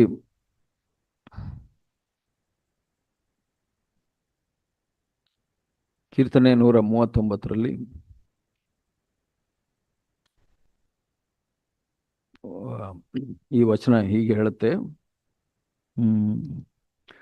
14-13 ನಾನು ನೋಡ್ತೀನಿ. ನನ್ನ ಅಂತರೇಂದ್ರಿಯಗಳನ್ನು ಉಂಟು ಮಾಡಿದವನು, ತಾಯಿಯ ಗರ್ಭದಲ್ಲಿ ನನ್ನನ್ನು ರೂಪಿಸಿದವನು ನೀನಲ್ಲವೇ? ನೀನು ನನ್ನನ್ನು ಅದ್ಭುತವಾಗಿಯೂ ವಿಚಿತ್ರವಾಗಿಯೂ ರಚಿಸಿದ್ರಿಂದ ನಿನ್ನನ್ನು ಕೊಂಡಾಡುತ್ತೇನೆ. ನಿನ್ನ ಕೃತ್ಯಗಳು ಆಶ್ಚರ್ಯವಾಗಿವೆ ಎಂದು ನನ್ನ ಹೃದಯವು ಚೆನ್ನಾಗಿ ಗ್ರಹಿಸಿಕೊಂಡಿದೆ. ನಾನು ಗುಪ್ತ ಸ್ಥಳದಲ್ಲಿ ಏರ್ಪಡುತ್ತಾ ಭೂಗರ್ಭದಲ್ಲಿ ರಚಿಸಲ್ಪಡುತ್ತಾ ಇದ್ದಾಗ ನನ್ನ ಅಸ್ಥಿ ಪಂಜರವು ನಿನಗೆ ಮರೆಯಾಗಿದ್ದಿಲ್ಲ. ನಾನು ಇನ್ನೂ ಕೇವಲ ಪಿಂಡವಾಗಿರುವಾಗ ನಿನ್ನ ಕಣ್ಣುಗಳು ನನ್ನನ್ನು ನೋಡಿದವು. ನನ್ನ ಆಯುಷ್ಕಾಲದ ಪ್ರಥಮ ದಿನವು ಪ್ರಾರಂಭವಾಗುವ ಮೊದಲೇ ಅದರ ಎಲ್ಲ ದಿನಗಳು ನಿನ್ನ ಪುಸ್ತಕದಲ್ಲಿ ಬರೆಯಲ್ಪಟ್ಟವು. ನೋಡಿ, ಇದು ನಮ್ಮ ಮೊದಲನೇ ಹುಟ್ಟಿನ ಬಗ್ಗೆ ಹೇಳ್ತಾ ಇದೆ. ನೋಡಿ, ನಾವು ಅನ್ಕೊಂತೀವಿ ನಾವು ಹುಟ್ಟುಬಿಟ್ವಿ, ನಮ್ಮ ತಂದೆ ತಾಯಿ ಕಾರಣ ಅಂತ. ಇಲ್ಲಿ ಹಾಗೆ ಹೇಳಲ್ಲ. ನಮ್ಮ ತಂದೆ ತಾಯಿ ಎಲ್ಲ ಕಾರಣ ನಾವು ಹುಟ್ಟಿದ್ದಕ್ಕೆ. ಇಲ್ಲಿ ಹೇಳ್ತಾ ಇದೆ, ದೇವರು ಎಷ್ಟು ಜಾಗೃತವಾಗಿ ನಿಗಾ ವಹಿಸಿ ನಮ್ಮನ್ನು ಸೃಷ್ಟಿಸಿದರು. ಅಂದರೆ ನೀವು ಗಂಡು ಹಾಕಬೇಕು, ನಾವೆಲ್ಲ ಬ್ರದರ್ಸ್, ನಾವೆಲ್ಲ ಗಂಡಸ್ರಲ್ವಾ, ಯಾರಿಗೂ ಡೌಟ್ ಇಲ್ಲ. ಸೊ ನಾವು ಗಂಡಸಾಗಬೇಕು ಅಂತ ಯಾರು ನಿರ್ಧರಿಸಿದ್ದು? ಓಕೆ, ಇವಾಗ ಅದಕ್ಕಾಗಿ ನಾವು ಇಲ್ಲಿ ಬಂದು ಕುಂತ್ಕೊಂಡಿದ್ದೀವಿ. ನಾವು ದೇವರು ನಿರ್ಧರಿಸಿದ್ರು ನಾವು ಗಂಡಾಗಬೇಕು ಅಂತ. ನೋಡಿ, ನಾವು ಬ್ರದರ್ಸ್ ಆಗಿದ್ದು ಆಮೇಲೆ, ಫಸ್ಟು ನಾವು ಗಂಡಸಾಗಿದ್ದು. ಇಲ್ಲಿ ದೇವ್ರು ಹೇಳ್ತಾ ಇದ್ದಾರೆ, ನೀವು ನಿಮ್ಮನ್ನು ಹೇಗೆ ಸೃಷ್ಟಿ ಮಾಡಬೇಕು, ನೀವು ಹೇಗಿರಬೇಕು, ನಿಮ್ಮ ಕಲರ್ ಇರ್ಬೋದು, ಹೈಟ್ ಇರ್ಬೋದು, ವೆಯ್ಟ್ ಇರ್ಬೋದು, ಯಾರ ತಂದೆ ತಾಯಿ, ಯಾವ ದೇಶದಲ್ಲಿ ಹುಟ್ಟಬೇಕು, ಯಾವ ಭಾಷೆ ಮಾತಾಡಬೇಕು, ಅದೆಲ್ಲ ದೇವರು ನಿರ್ಧರಿಸಿದ್ದು. ಅಪೊಸ್ತಲರ ಕೃತ್ಯ 17 ಕೂಡ ಹಾಗೆ ಹೇಳುತ್ತೆ. ಎಲ್ಲ ನಿಮ್ಮ ಬೌಂಡ್ರಿ, ಎಲ್ಲೆಗಳನ್ನು, ನಿಮ್ಮ ನೀವು ಎಲ್ಲಿ ಜೀವಿಸಬೇಕು ಅದನ್ನೆಲ್ಲ ದೇವರು ನಿರ್ಧರಿಸಿದ್ದಾರೆ. ಆದರೆ ಮುಖ್ಯವಾಗಿ ಉದ್ದೇಶ ಇದೆ. ಏನು ಉದ್ದೇಶ? ನೀವು ಆತನನ್ನು ನಿಮ್ಮ ಪರಿಸ್ಥಿತಿಗಳಲ್ಲಿ ಕಂಡು ನಿಮ್ಮ ಪರಿಸ್ಥಿತಿಗಳ ಮುಖಾಂತರ ಆತನನ್ನು ಹುಡುಕಿ ಆತನನ್ನು ಕಂಡುಕೊಳ್ಬೇಕು ಅಂತ. ನೋಡಿ, ನಾವು ಮೊದಲು ಗಂಡಾಗಿ ಹುಟ್ಟಿದೆವು, ಆಮೇಲೆ ಕ್ರಮೇಣವಾಗಿ ನಾವು ದೇವ್ರನ್ನ ಕಂಡುಕೊಂಡು ದೇವ್ರನ್ನ ಹುಡುಕಿ ಮಾನಸಾಂತರ ಹೊಂದಿ ಮತ್ತೆ ನಾವು ದೇವರ ಮಕ್ಕಳಾದವು. ನಾವು ದೇವರ ಮಕ್ಕಳಾಗಿದ್ದ ಕಾರಣ ಇವತ್ತು ನಾವೆಲ್ಲ ಸಹೋದರರು. ನೋಡಿ, ಇವಾಗ ಹೊಸದು ಮೊದಲನೇ ಹುಟ್ಟು ಅಲ್ಲಿ ಪ್ರಾರಂಭ ಆಯಿತು, ಎರಡನೇ ಹುಟ್ಟು ಕೂಡ ದೇವ್ರು ಕಾಯ್ತಾ ಇದ್ರು. ನನ್ನ ಕಂಡ್ಕೊಳ್ತಾರೆ. ನೋಡಿ, ಈಗ ದೇವರು ಇವಾಗ 3 ವರ್ಷ ಇದ್ರೆ ಹೊಸದಾಗಿ ಹುಟ್ಟಬೋದಾ? 4 ವರ್ಷ, 5 ವರ್ಷ, 6 ವರ್ಷ, 7 ವರ್ಷ ಹೊಸದಾಗಿ ಹುಟ್ಟಬೋದಲ್ಲ? ನಾನು ಕೆಲವು ಸಾಕ್ಷಿಗಳನ್ನು ಕೇಳಿದ್ದೀನಿ. ದ ಗಾಡ್ಲಿಯೆಸ್ಟ್ ಪೀಪಲ್ 5 ವರ್ಷ ಇದ್ದಾಗ, ಸಂಬಡಿ ಲೈಕ್ ಯಾರು, ಕೋರಿ ಟೆನ್ ಬೂಮ್, ಅವ್ರು ಹೇಳ್ತಾರೆ, ನಾನು 5 ವರ್ಷ ಇದ್ದಾಗಲೇ ನಾನು ಹೊಸದಾಗಿ ಹುಟ್ಟಿದೆ ಅಂತ. ಸೊ ನೋಡಿ, ಆದರೂ ದೇವರು ಬಿಡಲಿಲ್ಲ ನಮ್ಮನ್ನು. ನಾವು ಏನೆಲ್ಲ ಕೇಳ್ತಾ ಇದ್ವಿ, ಒಂದು ಸೈಡ್ ನಾವು ಇದು ಮಾಡಬೇಕು. ನಮಗೆ ಯಾಕೆ ಮೋಟಿವೇಶನ್ ಬರೋದಿಲ್ಲ? ನಾನು ಸಹೋದರ. ಇವಾಗ ನೀವು ಒಬ್ಬ ಗಂಡಸಾಗಿ ಹುಟ್ಟಿದ ಮೇಲೆ ದೇವರಿಗೆ ನೀವು ಆತ್ಮಿಕ ನಾಯಕರಾಗಬೇಕು ಅನ್ನೋ ಒಂದು ಆಶೆ ಇದೆ ದೇವರಿಗೆ. ಮತ್ತೆ ನಿಮ್ಮ ಮೇಲೆ ಜವಾಬ್ದಾರಿ, ನಮ್ಮ ಮೇಲೆ ಜವಾಬ್ದಾರಿ ಇದೆ. ನಾವು ಓಕೆ, ಇನ್ನೊಂದು ವಚನ, ಇಬ್ರಿಯ 5:12 ವಚನ. ಕಾಲವನ್ನು ನೋಡಿದರೆ ನೀವು ಇಷ್ಟರೊಳಗೆ ಬೇಕಾಗಿದ್ದರೂ ಒಬ್ಬನು ನಿಮ್ಮನ್ನು ದೈವೋಕ್ತಿಗಳ ಮೂಲ ಪಾಠಗಳನ್ನು ತಿರುಗಿ ಬೇಕಾಗಿದೆ. ಮೂಲ ಪಾಠಗಳನ್ನು ಓಕೆ, ನೀವು ಹಾಲು ಕುಡಿಯತಕ್ಕವರೇ ಹೊರತು ಗಟ್ಟಿಯಾದ ಆಹಾರವನ್ನು ತಿನ್ನತಕ್ಕವರಲ್ಲ. ನೋಡಿ, ಇಲ್ಲಿ ದೇವರು ಹೇಳ್ತಾ ಇದ್ದಾರೆ, ನಾನು ಎಕ್ಸ್ಪೆಕ್ಟ್ ಮಾಡ್ತಾ ಇದ್ದೀನಿ ಒಂದು, ಆದರೆ ನೀವು ಇನ್ನೊಂದಾಗಿದ್ದೀರಾ ಅಂತ. ನಾವು ಫಲ ಕೊಡೋ ಬಗ್ಗೆ ಮಾತಾಡ್ದು. ಮುಖ್ಯವಾಗಿ ಏನು ಕಾರಣ? ನಮ್ಮಲ್ಲಿ ಇಲ್ಲಿ ಈ ಹೋರಾಟದಲ್ಲಿ ನಾವು ಆಕ್ಟಿವ್ ಪಾರ್ಟಿಸಿಪೇಷನ್ ಇಲ್ಲ ನಮಗೆ. ಅದಕ್ಕಾಗಿ ಇವಾಗ ನಾನು ಒಬ್ಬ ಸಹೋದರನಿಗೆ ಹೇಳ್ತಾ ಇದ್ದೆ, ಸೊ ಬ್ರದರ್ ಝ್ಯಾಕ್ ನೋಡಿದ್ದೀರಾ? ಅಯ್ಯೋ ಬ್ರದರ್ ಝ್ಯಾಕ್ ಎಲ್ಲ ಕಂಪೇರ್ ಮಾಡೋಕ್ಕೆ ಹೋಗ್ಬೇಡಿ ಅಂತ. ಇಲ್ಲ, ನಾನು ಕೇಳಿದೆ, ಬ್ರದರ್ ಝ್ಯಾಕ್ಗೂ ನಿಮಗೂ ಏನು ವ್ಯತ್ಯಾಸ ಬ್ರದರ್ ಅಂತ ಕೇಳಿದೆ. ಅವ್ರು ಹೇಳಿ, ಈ ಬ್ರದರ್ ಅದೆಲ್ಲ ಕಂಪೇರ್ ಮಾಡಬಾರ್ದು. ಇಲ್ಲ, ಇವಾಗ ಬ್ರದರ್ ಝ್ಯಾಕ್ ಪರಲೋಕದಿಂದ ಬರಲಿಲ್ಲ. ಅವರು ನಮ್ಮ ಥರ ಪಾಪಿಗಳಾಗೆ ಹುಟ್ಟಿದ್ರು, ಇಲ್ಲೇ ಬೆಳೆದ್ರು. ಭಾಳಷ್ಟು ಗಾಡ್ಲಿ ಪೀಪಲ್ ಎಲ್ಲರೂ ಪಾಪಿಗಳಾಗಿ ನಮ್ಮ ಥರನೇ ಹುಟ್ಟಿದ್ದು. ನಮಗಿರೋ ಶೋಧನೆಗಳನ್ನೇ ಎದುರಿಸ್ತಾರೆ. ಮತ್ತು ನಮಗೆ ಇರುವಂಥ ಎಲ್ಲ ಶೋಧನೆಗಳನ್ನು ಎದುರಿಸಿ ಅವರು ದೇವರ ಚಿತ್ತದ ಮೇರೆಗೆ ನಡೆದು ದೇವರಿಂದ ಆ ಬಲ ಹೊಂದ್ಕೊಂಡಿದ್ದಾರೆ. ನಮಗೆ ಮಾಡ್ಲಿಕ್ಕೆ ಸಾಧ್ಯವಿಲ್ಲ ಆಗಿದ್ರೆ ಮಾಡ್ಬೋದು, ನಮಗೂ ಸಾಧ್ಯ ಇದೆ, ನಮ್ಮ ಪ್ರತಿಯೊಬ್ಬರಿಗೂ ಸಾಧ್ಯ ಇದೆ. ನಾವು ಏನದು ತಪ್ಪಿ ಹೋಗ್ತೀವಿ ಅಂದರೆ, ರೀಸೆಂಟಾಗಿ ಒಬ್ಬ ಬ್ರದರ್ ಹತ್ರ ಮಾತಾಡ್ತಾ ಇದ್ದೆ. ಯಾಕೆ ಅಂದರೆ ನನಗೆ ಗೊತ್ತಾಯಿತು, ಅವರು ನನಗೆ ಭಾಳ ಕಷ್ಟ ಬ್ರದರ್, ನಾನು ಭಾಳ ಸೋಲ್ತಾ ಇದ್ದೀನಿ ಲೈಫಲ್ಲಿ, ಸೊ ಇನ್ನು ಮುಂದೆ ನಾನು ಸ್ವಲ್ಪ ಸರಿ ಆದಮೇಲೆ ನಾನು ಚರ್ಚೆಗೆ ಬರ್ತೀನಿ, ಅಲ್ಲಿವರೆಗೂ ನಾನು ಚರ್ಚೆಗೆ ಬರಲ್ಲ ಅಂತ. ಅದಕ್ಕೆ ನಾನು ಹೋಗಿ ಮೀಟ್ ಮಾಡಿದೆ. ಬ್ರದರ್, ನೀವು ಚರ್ಚಿಗೆ ಇಷ್ಟು ವರ್ಷ ಬರ್ತಾ ಇದ್ದೀರಲ್ಲ, ಏನು ಮಾಡ್ತಾ ಇದ್ದೀರಾ? ಬರ್ತಾ ಇದ್ದೀನಿ ಬ್ರದರ್, ಫೆಲೋಶಿಪ್ ಮಾಡ್ತೀನಿ ಬ್ರದರ್, ನಾನು ಫೆಲೋಶಿಪ್ ಮಾಡ್ತೀನಿ. ಬಟ್ ನಾನು ಹೇಳಿದೆ ನೋಡಿ, ನೀವು ಮಾಡ್ತಾ ಇರೋದು ಫೆಲೋಶಿಪ್ ಅಲ್ಲ ಅನ್ಸುತ್ತೆ. ಯಾಕಂದ್ರೆ ಇವಾಗ ನಾನು ಯಾಕೆ ಈ ಹೋರಾಟದಲ್ಲಿ ಇನ್ನೂ ಮುಂದುವರಿತಾ ಇದ್ದೀನಿ ಅಂದರೆ, ನಾನು ಇತರರನ್ನ ಅವ್ರ ಜೊತೆ ಕುಂತ್ಕೊಂಡು ಅವರ ಹೋರಾಟಗಳನ್ನು ಕೇಳಿದ್ದೀನಿ. ಇವಾಗ ಬ್ರದರ್ ಜ್ಯಾಕ್ ಜೊತೆ ನೀವು ಕುಂತ್ಕೊಂಡು ನೀವು ಮಾತಾಡಿದರೆ, ಬ್ರದರ್ ಜ್ಯಾಕ್ ಏನು ಹೇಳ್ತಾ ಇದ್ರು ಅಂದರೆ, ನಿಮಗೆ ಏನು ಹೋರಾಟ ಇದೆಯೋ ಅದೇ ಹೋರಾಟಗಳನ್ನು ನಾನು ಅನುಭವಿಸಿದ್ದೀನಿ ಅಂತ ಹೇಳ್ತಾ ಇದ್ರು. ಅದು ಗೊತ್ತಾಗ್ತಾ ಇತ್ತು. ನೀವು ಬರೀ ಸಭೆಗೆ ಬಂದ್ಬಿಟ್ಟು ಎಲ್ಲರ ಹತ್ರ ನೈಸ್ ಆಗಿ ಮಾತಾಡ್ಬಿಟ್ಟು ಓಕೆ ಬ್ರದರ್ ಓಕೆ ಓಕೆ, ಸೈತಾನನಿಗೆ ನೀವು ಎಲ್ಲಿವರೆಗೂ ನೀವು ಓಕೆ ಓಕೆ ಅಂದ್ಕೊಂಡು ಹೋಗ್ತೀರಾ ಅಲ್ಲಿವರೆಗೂ ಖುಷಿ. ಅದೇ ನೀವು ಜೊತೆಲಿ ಕುಂತ್ಕೊಂಡು ಕಷ್ಟಗಳನ್ನು ಹಂಚ್ಕೊಳ್ತಿರಲ್ಲ, ಹೋರಾಟಗಳನ್ನು ಹಂಚ್ಕೊಳ್ತಿರಲ್ಲ, ಆವಾಗಲೇ ಸೈತಾನನಿಗೆ ಕಷ್ಟ ಆಗೋದು. ಸೊ ಇವಾಗ ಏನು ಮಾಡ್ತಾನೆ, ನೀವು ಸೂಪರ್ಫಿಷಿಯಲ್ ಆಗಿದ್ದರೆ ನೀವು ಮನೆಗೆ ಹೋದ್ಮೇಲೆ ನಿಮಗೆ ಕನ್ವಿನ್ಸ್ ಮಾಡ್ತಾನೆ, ನೋಡು ಎಲ್ಲ ಸಭೆನಲ್ಲಿ ಎಲ್ಲ ಚೆನ್ನಾಗಿದ್ದಾರೆ, ಅವರೆಲ್ಲ ಓಕೆ, ಇವಾಗ ಪ್ರಾಬ್ಲಮ್ ನಿನ್ನೆ ಓಕೆ ಇಲ್ಲ, ನೀನು ಯಾಕೆ ಹೋಗ್ತೀಯಾ ವೇಸ್ಟು ಅಂತ ಹೇಳ್ತಾರೆ. ಸೊ ನಾನು ಹೇಳಿದೆ, ನೀನು ಮಾಡ್ತಾ ಇರೋದು ಫೆಲೋಶಿಪ್ಪೇ ಅಲ್ಲ, ಅನ್ಯೋನ್ಯತೆಯೇ ಅಲ್ಲ. ನೀನು ಹೋಗಿ ಇವಾಗ ನಮ್ಮ ಜೊತೆ ಕುಂತ್ಕೊಂಡು ಮಾತಾಡಿದರೆ ನಿನಗೆ ಗೊತ್ತಾಗ್ತಾ ಇತ್ತು. ನೀವು ಕನ್ನಡದಲ್ಲಿ ಒಂದು ಗಾದೆ ಇದೆ, ಎಲ್ಲರ ಮನೆ ದೋಸೆ ತೂತು ಅಂದರೆ ಎಲ್ಲರ ಮನೆಯಲ್ಲೂ ದೋಸೆಗೆ ತೂತಿರುತ್ತೆ. ಬಟ್ ಇವ್ರು ಇಮ್ಯಾಜಿನ್ ಮಾಡ್ಕೊಳ್ಳೋದೇನೆಂದರೆ ನಮ್ಮ ಮನೇಲಿ ಮಾತ್ರ ತೂತಿದೆ, ಬೇರೆಯವ್ರ ಮನೇಲಿ ತೂತಿದೆ ಅಂತ ಇಲ್ಲ ಅಂತ. ಸೊ ಅವ್ರು ಕುಂತ್ಕೊಂಡು ಮಾತಾಡಿದ್ರೆ ಗೊತ್ತಾಗುತ್ತೆ, ಓ ಎಲ್ಲರೂ ಇದೇ ಹೋರಾಟದಲ್ಲಿದ್ದೀರ. ನೋಡಿ, ನಾವು ಶಿಷ್ಯರಾಗಿರ್ಬೇಕು ಅಂದರೆ ಇವಾಗ ಎಷ್ಟೊಂದು ವಿಷಯಗಳನ್ನು ಕೇಳಿಸ್ಕೊಂಡು ಇದು ಹೋರಾಟ.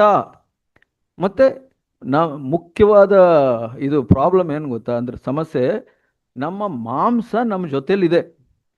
ಮಾಂಸ ಅಂದ್ರೇನು? ಶರೀರ ಅಂತ ಮಾಂಸ ಅಂತ ಇದು ಎರಡೂ ಸ್ವಲ್ಪ ಅಷ್ಟು ಒಳ್ಳೆ ವಾಕ್ಯಗಳಲ್ಲ. ಕರೆಕ್ಟಾಗಿ ಹೇಳಬೇಕು ಅಂದರೆ ಸ್ವಾರ್ಥ. ಈ ಹಳೇದಾಗ ಒಬ್ಬ ಇದ್ನಲ್ಲ, ನಾವು ಮೊದಲಿಂದ ನಾವು ಹುಟ್ಟಿದಾಗಿಂದ ನಮ್ಮ ಜೊತೆ ಒಂದು ಸ್ವಾರ್ಥ ಅನ್ನೋದಿದೆ. ಅದೇ ದೊಡ್ಡ ಪ್ರಾಬ್ಲಮ್. ಅದಕ್ಕೆ ವಿರುದ್ಧವಾಗಿ ನಡೆಯೋಕ್ಕೆ ಆತನ ಸ್ವಾರ್ಥ ಬಿಡೋದಿಲ್ಲ. ಕ್ಷಮೆ ಕೇಳಬೇಕು. ಯಾರು ಹೇಳಿದ್ವಿ ಕ್ಷಮೆ ಕೇಳಬೇಕು ಅಂತ? ನಾವು ಹುಟ್ಟಿದಾಗ್ಲಿಂದ ಕಲ್ತ್ಕೊಂಡ್ಬಂದಿದ್ದಲ್ಲ ಅದು. ಈ ಸೆಂಟ್ರಲ್ಲಿ ಯೇಸು ಸ್ವಾಮಿ ಹೇಳಿದ್ದು. ನಾವು ಹುಟ್ಟಿದಾಗ ಎಲ್ಲ ಕ್ಷಮೆ ಕೇಳೋದು ಅದೆಲ್ಲ ಇಲ್ಲವೇ ಇಲ್ಲ. ಅದು ಅಂದರೆ ಅಪ್ಪ ಅಮ್ಮ ಕೇಳ್ತಾರೆ ಅದು, ಆದರೆ ಒಳಗಡೆಯಿಂದ ಸ್ವಾಭಾವಿಕವಾಗಿ ಬರುವಂಥದ್ದಲ್ಲ. ಇವಾಗ ನಾವು ಕ್ರಿಸ್ತನಿಂದ ಹೊಸದಾಗಿ ಹುಟ್ಟಿರೋದ್ರಿಂದ, ಇವಾಗ ನಾವು ಆ ಮಾನಸಾಂತರವನ್ನು ತೋರಿಸಿರೋದ್ರಿಂದ ದೇವರು ನಮ್ಮನ್ನು ಕ್ಷಮಿಸಿದ್ದಾರೆ. ಕ್ರಿಸ್ತನ ರಕ್ತದಲ್ಲಿ ತೊಳೆದಿದ್ದಾರೆ. ಓಕೆ, ಹಳೆ ಅಪರಾಧ ಮನೋಭಾವ ಎಲ್ಲ ಹೋಯ್ತು.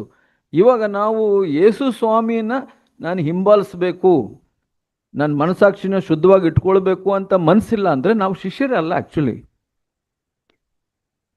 ಯೋನ 8:31 ಏನು ಹೇಳುತ್ತೆ? ಈ ಮಾತುಗಳನ್ನು ಆಡುವಾಗ ಅನೇಕರು ಆತನಲ್ಲಿ ನಂಬಿಕೆ ಇಟ್ಟರು. ನಂಬಿಕೆ ಇಟ್ಟರು. ಅವರಿಗೆ ಯೇಸು ಏನು ಹೇಳ್ತಾರೆ? ತನ್ನನ್ನು ನಂಬಿದ ಯಹೂದ್ಯರಿಗೆ ಯೇಸು ಸ್ವಾಮಿ, ನೀವು ನನ್ನ ವಾಕ್ಯದಲ್ಲಿ ನೆಲೆಗೊಂಡರಾದರೆ ನಿಜವಾಗಿ ನನ್ನ ಶಿಷ್ಯರಾಗುವಿರಿ. ನೋಡಿ, ಯೇಸು ಸ್ವಾಮಿ ಸ್ಟ್ರೈಟ್ ಹೇಳ್ತಾ ಇದ್ದಾರೆ, ನೀವು ನಂಬ್ತಿರಲ್ಲ ಸರಿ, ಇವಾಗ ನಿಮ್ಮ ನಂಬಿಕೆಗೆ ಏನು ವಿಧೇಯತೆ? ಇವಾಗ ನಂಬಿದ್ದೀವಿ ಅನ್ನೋದಕ್ಕೆ ಏನು ಪ್ರೂಫು? ಭಾಳ ಜನ ಹೇಳ್ತಾರೆ ಯೇಸು ಸ್ವಾಮಿನ ನಂಬ್ತೀವಿ ಅಂತ. ಬಟ್ ಯೇಸು ಸ್ವಾಮಿ ಸ್ಟ್ರೈಟಾಗಿ ಹೇಳ್ತಾ ಇದ್ದಾರೆ, ನೀವು ನಂಬಿದ್ದೀರಾ ಅನ್ನೋದಕ್ಕೆ ಏನು ಪ್ರೂಫು? ಯೋನ 2ನೇ ಅಧ್ಯಾಯ 23ನೇ ವಚನ. ನಾನು ಪಾಸ್ಕ ಹಬ್ಬದ ಜಾತ್ರೆಯಲ್ಲಿ ಯೆರೂಸಲೇಮಿನೊಳಗೆ ಇದ್ದಾಗ ಬಹುಜನರು ಆತನು ಮಾಡಿದ ಸೂಚಕ ಕಾರ್ಯಗಳನ್ನು ನೋಡಿ ಆತನ ಹೆಸರಲ್ಲಿ ನಂಬಿಕೆ ಇಟ್ಟರು. ನೋಡಿ, ಇಲ್ಲೂ ನಂಬಿಕೆ ಇಟ್ಟರು. ಆದರೆ ಅವ್ರನ್ನ ನೋಡಿ ಯೇಸು ಎಲ್ಲರನ್ನೂ ಬಲವರಾಗಿದ್ದರಿಂದ ಅವರಿಗೆ ವಶವಾಗಲಿಲ್ಲ. ಅಂದರೆ he did not yield himself to them, ಅಂದರೆ he did not interest himself ಅಂತ ಇಂಗ್ಲೀಷಲ್ಲಿ ಹೇಳೋದು. ಅಂದರೆ ಅವ್ರಿಗೆ ಗೊತ್ತಾಯ್ತು ಇವರು ಸುಮ್ಮನೆ ಇದು ನಂಬಿಕೆ. ಏನು ನಂಬಿಕೆ? ಅದ್ಭುತ ಕಾರ್ಯಗಳನ್ನು ನೋಡಿದ್ರೆ ನಂಬಿಕೆ, ನನಗೆ ಇದು ಬೇಕು ಅದು ಬೇಕು. ಅವಾಗ ನಾವು ಕನ್ವರ್ಟ್ ಆಗಿರೋದಕ್ಕೆ ಏನು ಪ್ರೂಫು?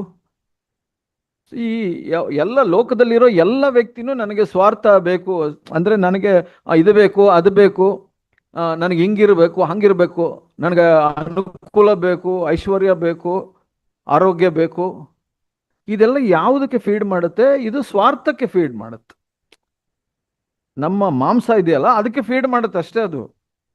ಬಟ್ ಯಾವುದು ನಮ್ಮ ಮಾಂಸದ ವಿರುದ್ಧವಾಗಿ ಹೋಗ್ಬಿಟ್ಟು, ಇಲ್ಲ ಸ್ವಾಮಿ ನಿನ್ನ ವಾಕ್ಯಕ್ಕೆ ನಾನು ಒಳಪಡಬೇಕು ಅಂತ ಬಂದಾಗ ಅದು ಮಾಂಸಕ್ಕೆ ವಿರುದ್ಧವಾಗಿ ಹೋಗುತ್ತೆ, ಸ್ವಾರ್ಥಕ್ಕೆ ವಿರುದ್ಧವಾಗಿ ಹೋಗುತ್ತೆ.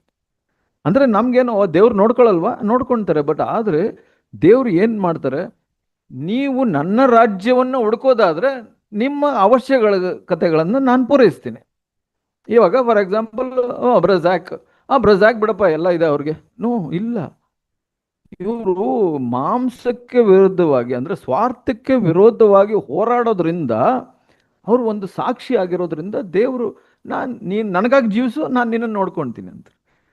ಈ ಒಂದು ಅದೇ ಯಾವುದು ಜ್ಞಾನೋಕ್ತಿ 14:14 ಲಿವಿಂಗ್ ಬೈಬಲ್ ಏನು ಹೇಳುತ್ತೆ, godly man's life is exciting, backslider gets bored. ಅಂದರೆ ಒಬ್ಬ ದೈವಿಕ ಮನುಷ್ಯನ ಜೀವಿತ ಬಹಳ ಉತ್ಸಾಹವಾಗಿರುತ್ತೆ.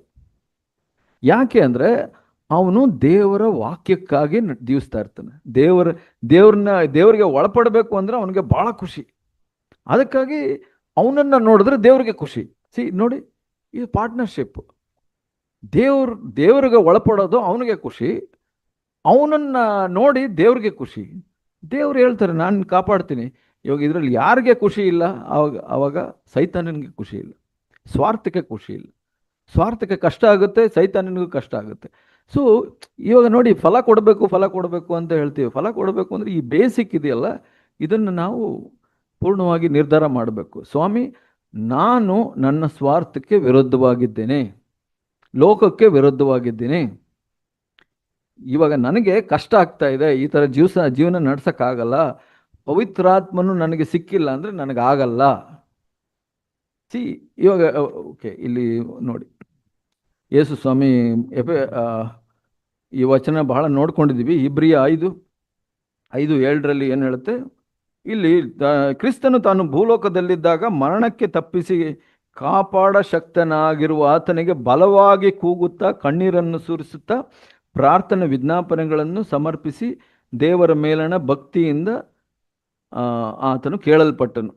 ಹೀಗೆ ಆತನು ಮಗನಾಗಿದ್ದರೂ ಅನುಭವಿಸಿದ ಬಾಧೆಗಳಿಂದಲೇ ವಿಧೇಯತೆಯನ್ನು ಕಲಿತುಕೊಂಡನು. ನೋಡಿ, ಇದು ಇಕ್ಕಟ್ಟಾದ ಮಾರ್ಗ. ಆದರೆ ಇದರಲ್ಲಿ ನಮಗೆ ದೇವರು ನಮ್ಮ ಜೊತೆ ಇರ್ತಾರೆ. ನಾವು ಸ್ವಾರ್ಥಿಗಳಾಗಿದ್ದರೆ ದೇವರು ನಮ್ಮ ಜೊತೆ ಇರಲ್ಲ. ನಾವು ಹುಟ್ಟಿದಾಗಿಂದ ಸ್ವಾರ್ಥಿಗಳು. ಹೊಸದಾಗಿ ಹುಟ್ಟಿದಾಗ ನಮಗೆ ಏನು ಬಂತು, ಸ್ವಾಮಿ ಇನ್ನು ಮುಂದೆ ನನಗಾಗಿ ಜೀವಿಸಲ್ಲ, ನಾನು ನಿನಗಾಗಿ ಜೀವಿಸ್ತೀನಿ ಅಂತ ಹೇಳೋದು ಅಲ್ವಾ? ಹೌದಾ? ಹೇಳಿದೀವ? ಇದನ್ನು ಮತ್ತೆ ಹೇಳಬೇಕು. ಇನ್ನೂ ಒಳ್ಳೇದೇನೆಂದರೆ, ಬೆಳಿಗ್ಗೆ ಎದ್ದರೆ ನಾವು ಹೇಳಬೇಕು, ಸ್ವಾಮಿ ಈ ದಿವಸ ಕೊಟ್ಟಿದ್ದಕ್ಕೆ ಸ್ತೋತ್ರ. ಇವತ್ತು ನಾನು ನನಗಾಗಿ ಜೀವಿಸಬಾರ್ದು, ನನ್ನ ಸ್ವಾರ್ಥಕ್ಕಾಗಿ ಜೀವಿಸಬಾರ್ದು, ನಿನಗಾಗಿ ಜೀವಿಸಬೇಕು. ನಿನ್ನ ವಾಕ್ಯ ಕೊಡು ನನಗೆ. ದೇವರು ವಾಕ್ಯ ಕೊಡ್ತಾರೆ. ಇದು ಹೋರಾಟ. ಅದರ ಹೇಳ್ದಂಗೆ ಇದು ಸಡನ್ ಚೇಂಜ್ ಆಗಿಬಿಡಲ್ಲ. ಇವಾಗೆಲ್ಲ ನಾವು ಭಾಳ ಇನ್ಸ್ಟೆಂಟ್ ಕಾಫಿ ಇಷ್ಟಪಡ್ತೀವಿ, ಸಡನ್ ಕಾಫಿ ಬಂದ್ಬಿಡುತ್ತೆ. ಬಟ್ ಹಂಗಿಲ್ಲ. ಇಲ್ಲಿ ಯೇಸು ಸ್ವಾಮಿ ಏನು ಮಾಡಿದ್ರು, ಬಲವಾಗಿ ಕೂಗುತ್ತಾ ಕಣ್ಣೀರು ಸುರಿಸುತ್ತಾ ಪ್ರಾರ್ಥನೆ. ಅವ್ರಿಗೆ ಒಂದು ದಿವಸ ಮಾಡಿದ್ರ, ಇವರು ಒಂದು ದಿವಸ ಮಾಡಿಲ್ಲ, ಆಲ್ಮೋಸ್ಟ್ ಪ್ರತಿ ದಿವಸ ಈ ಒಂದು ಕೂಗು ಪ್ರತಿಯೊಬ್ಬರಲ್ಲೂ ಇರಬೇಕು.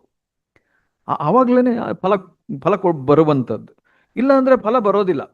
ಸೊ ಅವಾಗಲೇ ಲೈಫ್ ನಮಗೆ ಎಕ್ಸೈಟಿಂಗ್ ಆಗಿರುತ್ತೆ. ಸೊ ಇನ್ನೊಂದು ವಚನ, ಲೂಕ 16.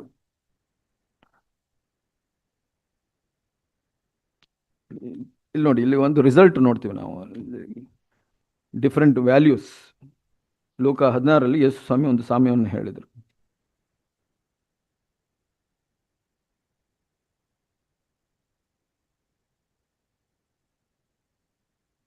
ಯಾ 19 ಐಶ್ವರ್ಯವಂತನಾದ ಒಬ್ಬ ಮನುಷ್ಯನಿದ್ದನು, ಮತ್ತು ಇನ್ನೊಬ್ಬ ವ್ಯಕ್ತಿ ಇದ್ದನು.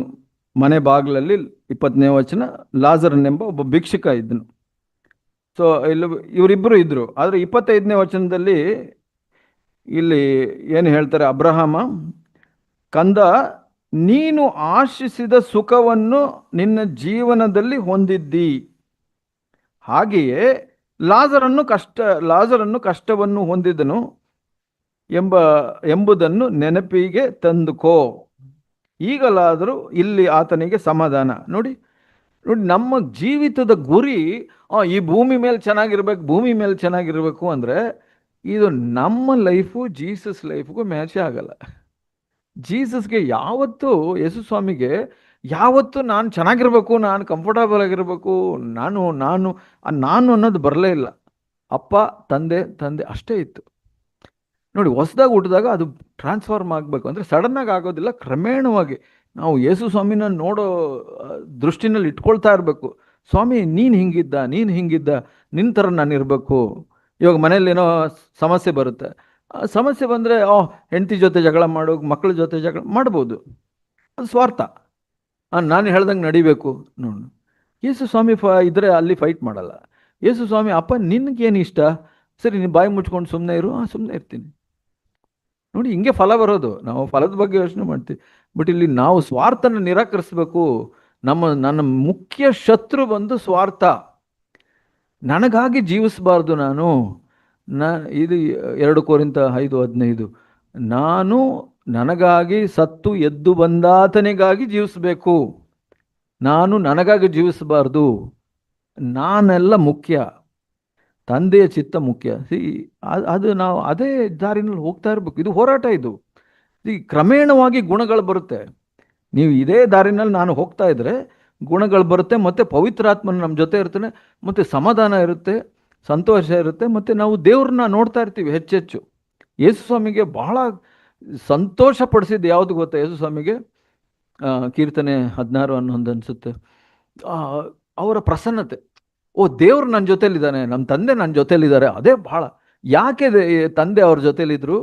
ಯಾಕೆಂದ್ರೆ ಅವ್ರ ಸ್ವಾರ್ಥಕ್ಕೆ ಜೀವಿಸ್ತಾ ಇರಲಿಲ್ಲ. ನಮ್ಮ ಸ್ವಾರ್ಥನೇ ನಮ್ಮ ಶತ್ರು. ಮಾಂಸ ಅಂತ ಹೇಳ್ತೀವಲ್ಲ, ಸ್ವಾರ್ಥ ಅದು. ಅದಕ್ಕೆ ಇಲ್ಲಾಂದ್ರೆ ಅದಕ್ಕೇ ಜಗಳಗಳು ಬರೋದು. ಯಾಕೆ? ಈ ಎಲ್ಲ ನೀವು ಅದನ್ನು ಕರೆಕ್ಟಾಗಿ ಓದ್ಕೊಂಡು ಹೋಗಿ, ಅದು ಎಲ್ಲ ಸ್ವಾರ್ಥ, ಅಹಂಕಾರದಿಂದ ಬರುವಂಥ ಫಲಗಳೇ. 19ನೇ ವಚನದಲ್ಲಿ ನೋಡಿದ್ವಲ್ಲ, ಗಲಾತ್ಯ 5:19, ಅದು ಎಲ್ಲ ನೋಡಿ, ಅದರದ್ದು ಇದು ಬುಡ ನೋಡಿ, ಮೂಲ ಇದೆಲ್ಲ ಸ್ವಾರ್ಥ ಮತ್ತು ಅಹಂಕಾರ. ಈ ಸ್ವಾರ್ಥ ಮತ್ತು ಅಹಂಕಾರ ವಿರುದ್ಧವಾಗಿ ನಾವು ಹೋರಾಡೋದಾದರೆ, ಯೇಸು ಸ್ವಾಮಿ ಥರ ನಾವು ತಗ್ಗಿಸ್ಕೊಂಡು ಕೆಳಗಡೆ ಹೋಗೋದಾದರೆ, ಪವಿತ್ರಾತ್ಮನು ನಮ್ಮ ಜೊತೆ ಬಂದು ಸೇರ್ಕೊಂಡು ಆವಾಗಲೇ ನಮ್ಮ ಜೀವಿತದಲ್ಲಿ ಬದಲಾವಣೆಗಳು ಬರುತ್ತೆ. ನಾನು ಹೇಳ್ತಾ ಇರೋದು ಎಕ್ಸ್ಪರ್ಟ್ ಥರ ಅಲ್ಲ. ನಾನು ಇದು 30 ವರ್ಷ ಕ್ರಿಶ್ಚಿಯನ್ ಆಗಿದ್ದೀನಿ, ಇವತ್ತು ಕೂಡ ಹೋರಾಡ್ತಾ ಇದ್ದೀನಿ. ನಾಳೆ ಕೂಡ ಬಿದ್ದೋಗಕ್ಕೆ ಸಾಧ್ಯ ಇದೆ. ಯಾಕೆಂದರೆ ಪೌಲ ಹೇಳ್ತಾರೆ, 1 ಕೊರಿಂಥ 9:27 ಅಲ್ಲ,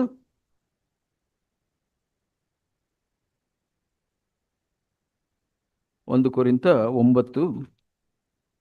9:27, ಇತರರನ್ನು ಹೋರಾಟಕ್ಕೆ ಕರೆದ ಮೇಲೆ ನಾನೇ ಅಯೋಗ್ಯನೆನಿಸಿಕೊಂಡೇನು ಎಂಬ ಭಯದಿಂದ ನನ್ನ ಮೈಯನ್ನು ಜಜ್ಜಿ ಸ್ವಾಧೀನಪಡಿಸಿಕೊಳ್ಳುತ್ತೇನೆ. ನೋಡಿ, ಪೌಲನಿಗೆ ಅರ್ಥ ಆಯಿತು, ಇವಾಗ ನಾನು ನನಗಾಗಿ ಜೀವಿಸಿದ್ರೆ ಮುಗೀತು ಕತೆ. ನಾನು ನನ್ನ ಶರೀರದ, ನನ್ನ ಮಾಂಸದ ಆಶೆಗಳಿಗೆ ವಿರುದ್ಧವಾಗಿ ಹೋರಾಡೋಕ್ಕಾಗಲ್ಲ. ನಾನು ನನಗಾಗಿ ಜೀವಿಸಬಾರ್ದು. ಸೊ ಹೀಗೆ ಇವಾಗ ನಾನು ಇನ್ನೊಂದು ಹೇಳ್ತಾ ಇದ್ದೀನಿ, ನಾವೆಲ್ಲ ಬ್ರದರ್ಸ್, ನಾವೆಲ್ಲ ಗಂಡಸರು. ಆ್ಯಕ್ಚುಲಿ ಸಭೆ ಜವಾಬ್ದಾರಿ ಬಂದು ನಿಮ್ಮ ಮೇಲೆ ಜಾಸ್ತಿ ಇರೋದು, ಅಂದರೆ ನಮ್ಮ ಮೇಲೆ. ಯಾಕೆ ನಿಮ್ಮನ್ನು ದೇವರು ಗಂಡಸರನ್ನಾಗಿ ಮಾಡಿದ್ದಾರೆ?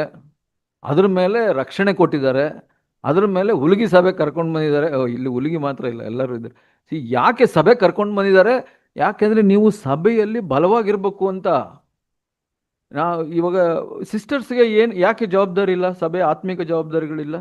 ಆತ್ಮಿಕರು ಇರ್ತಾರೆ, ಆದರೆ ಆತ್ಮಿಕ ಸಭೆ ಜವಾಬ್ದಾರಿಗಳು ಅವ್ರಿಗಿರಲ್ಲ. ಯಾಕೆ ಅಂದರೆ ಅವರು ಯಾರು ಹವ್ವಳಲ್ಲಿ ಸೋಲಿಸಲ್ಪಟ್ಟಿದ್ದಾರೆ.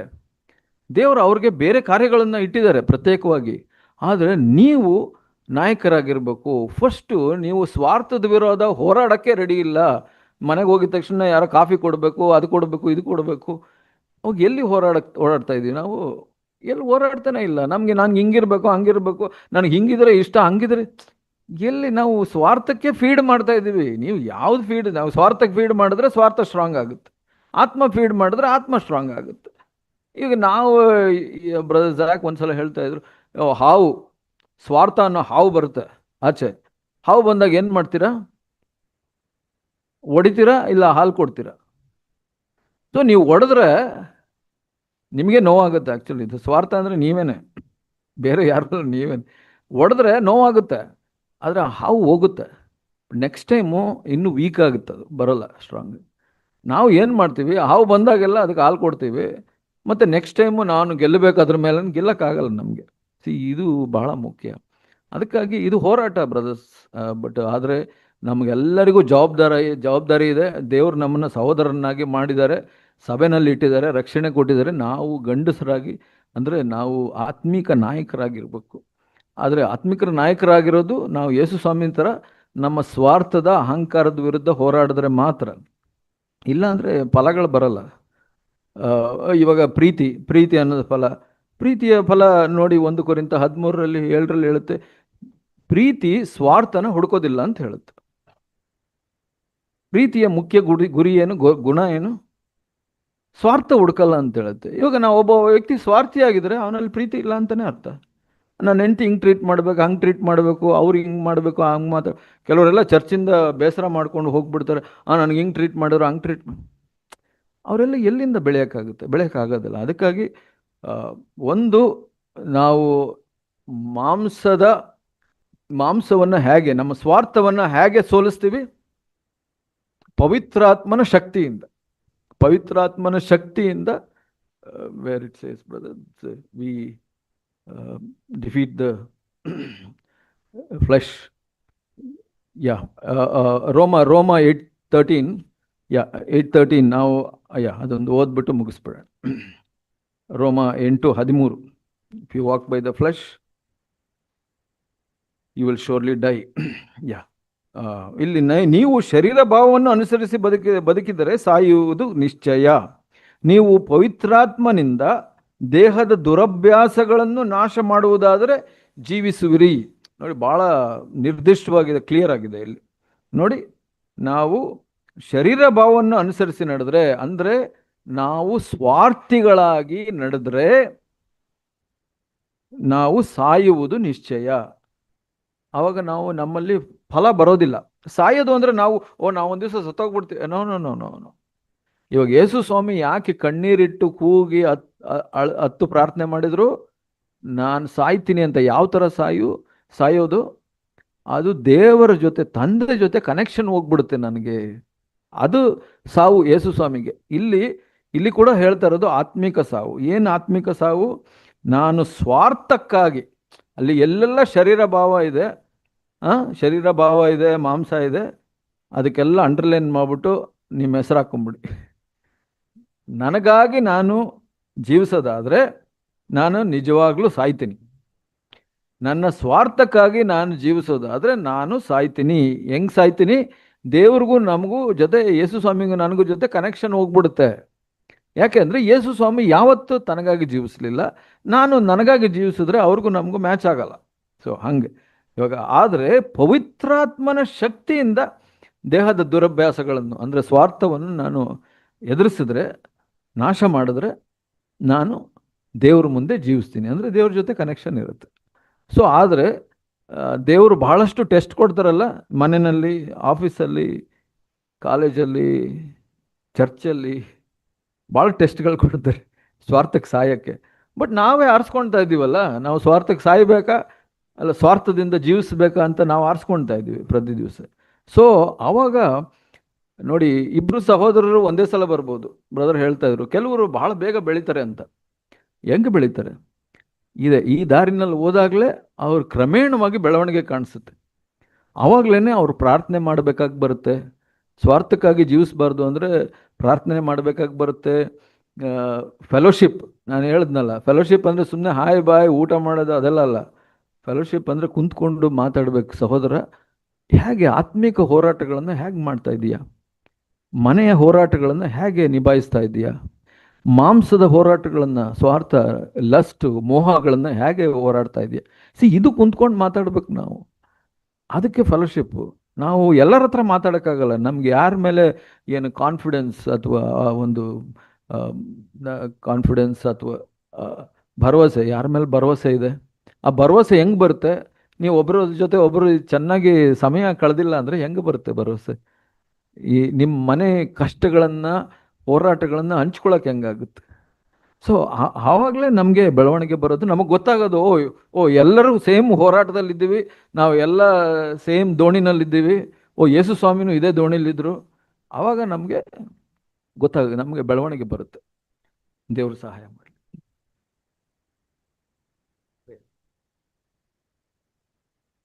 Shall we close in prayer? ನಾವು ಪ್ರಾರ್ಥನೆಯಲ್ಲಿ ಮುಗಿಸೋಣ. Father, we thank you that you have good plans for each one of us. ತಂದೆಯಾದ ದೇವರೇ, ನೀವು ನಮ್ಮ ಪ್ರತಿಯೊಬ್ಬರಿಗೂ ನಿರ್ದಿಷ್ಟವಾದ ಒಂದು ಯೋಜನೆಯನ್ನು ಇಟ್ಟಿದೆಯಾ, ಅದಕ್ಕಾಗಿ ಧನ್ಯವಾದ. You have called us to be your disciples and bear fruit. ನೀವು ನಮ್ಮನ್ನ ಕರೆದಿದೆಯಾ, ನಾವು ನಿನ್ನ ಶಿಷ್ಯರಾಗಿ ಫಲವನ್ನು ಹೊಂದಬೇಕು ಅಂತ. Not only that, you have called us to be conformed to your image. ಅದು ಮಾತ್ರವಲ್ಲ, ನಾವು ನಿಮ್ಮ ಸಾರೂಪ್ಯಕ್ಕೆ ಒಂದಾಗಬೇಕು ಅಂತ ನಮ್ಮನ್ನು ಕರೆದಿದೆಯಾ ಸ್ವಾಮಿ. That's our high and holy calling. ಅದೇ ನಮ್ಮ ಹೆಚ್ಚಿನ ಮತ್ತು ಪವಿತ್ರ ಕರೆಯಾಗಿದೆ. Father, each one of us submit ourselves into your hands. ನಾವು ನಮ್ಮನ್ನ ನಿಮ್ಮ ಕರಗಳಲ್ಲಿ ಒಪ್ಪಿಸ್ತೀವಿ ಸ್ವಾಮಿ. As clay in the potter's hand. ಒಂದು ಕುಂಬಾರನ ಕೈಯಲ್ಲಿ ಮಣ್ಣು ಕೊಟ್ಟಂತೆ. We pray that you will break us, melt us, mold us, ನಮ್ಮನ್ನ fill us. ಮುರಿದು ನಮ್ಮನ್ನ ಸರಿಪಡಿಸಿ ನಮ್ಮನ್ನ ತುಂಬಿಸು ಸ್ವಾಮಿ. And fulfill your plan and purpose. ನಿನ್ನ called us. ನಿನ್ನ ಯೋಜನೆಯನ್ನ ಅದನ್ನ ಪೂರ್ಣಗೊಳಿಸು ಸ್ವಾಮಿ. ನೀವು ಕರೆದ ಯೋಜನೆಗಳನ್ನು. Help us not to lose heart. ನಾವು ಯಾವತ್ತೂ ಮನಗೊಂದದೇ ಇರೋ ತರ ಸಹಾಯ ಮಾಡಿ ಸ್ವಾಮಿ. Encourage us by your Holy Spirit. ನಿಮ್ಮ ಪವಿತ್ರಾತ್ಮನಿಂದ ನಮಗೆ ಉತ್ತೇಜನ ಪಡಿಸು ಸ್ವಾಮಿ. May your word help us. ನಿನ್ನ ವಾಕ್ಯಗಳು ನಮಗೆ ಸಹಾಯ ಮಾಡಲಿ ಸ್ವಾಮಿ. May fellowship with your saints help us. ನಾವು ಮಾಡುವಂತ ನಿನ್ನ ಸಂತರ ಭಕ್ತರ ಜೊತೆ ಮಾಡುವಂತ ಅನ್ಯೋನ್ಯತೆಯನ್ನು ಆಶೀರ್ವದಿಸು ಸ್ವಾಮಿ. Encourage us daily. ಪ್ರತಿ ದಿವಸ ನಮ್ಮನ್ನ ಪ್ರೋತ್ಸಾಹಿಸು ಸ್ವಾಮಿ. So that we may be strengthened in the inner man. ನಮ್ಮ ಒಳ ಮನುಷ್ಯನಲ್ಲಿ ನಾವು ಬಲ ಹೊಂದುವಾಗೆ ಸಹಾಯ ಮಾಡಿ. And be victorious. ಮತ್ತೆ ಜಯ ಜೀವಿತವನ್ನು ನಡೆಸಲಿಕ್ಕೆ ಸಹಾಯ. And be fruitful. ಮತ್ತೆ ಫಲದಾಯಕರಾಗುವಂತೆ ಮಾಡು ಸ್ವಾಮಿ. We believe you will do it. ನಾವು ನಂಬುತ್ತೇವೆ, ನೀವು ಮಾಡ್ತೀವಿ. We ask in Jesus' name. ಯೇಸು ಸ್ವಾಮಿಯ ಹೆಸರಲ್ಲಿ ನಾವು ಇದನ್ನು ಕೇಳ್ತೇವೆ. Amen. ಆಮೆನ್.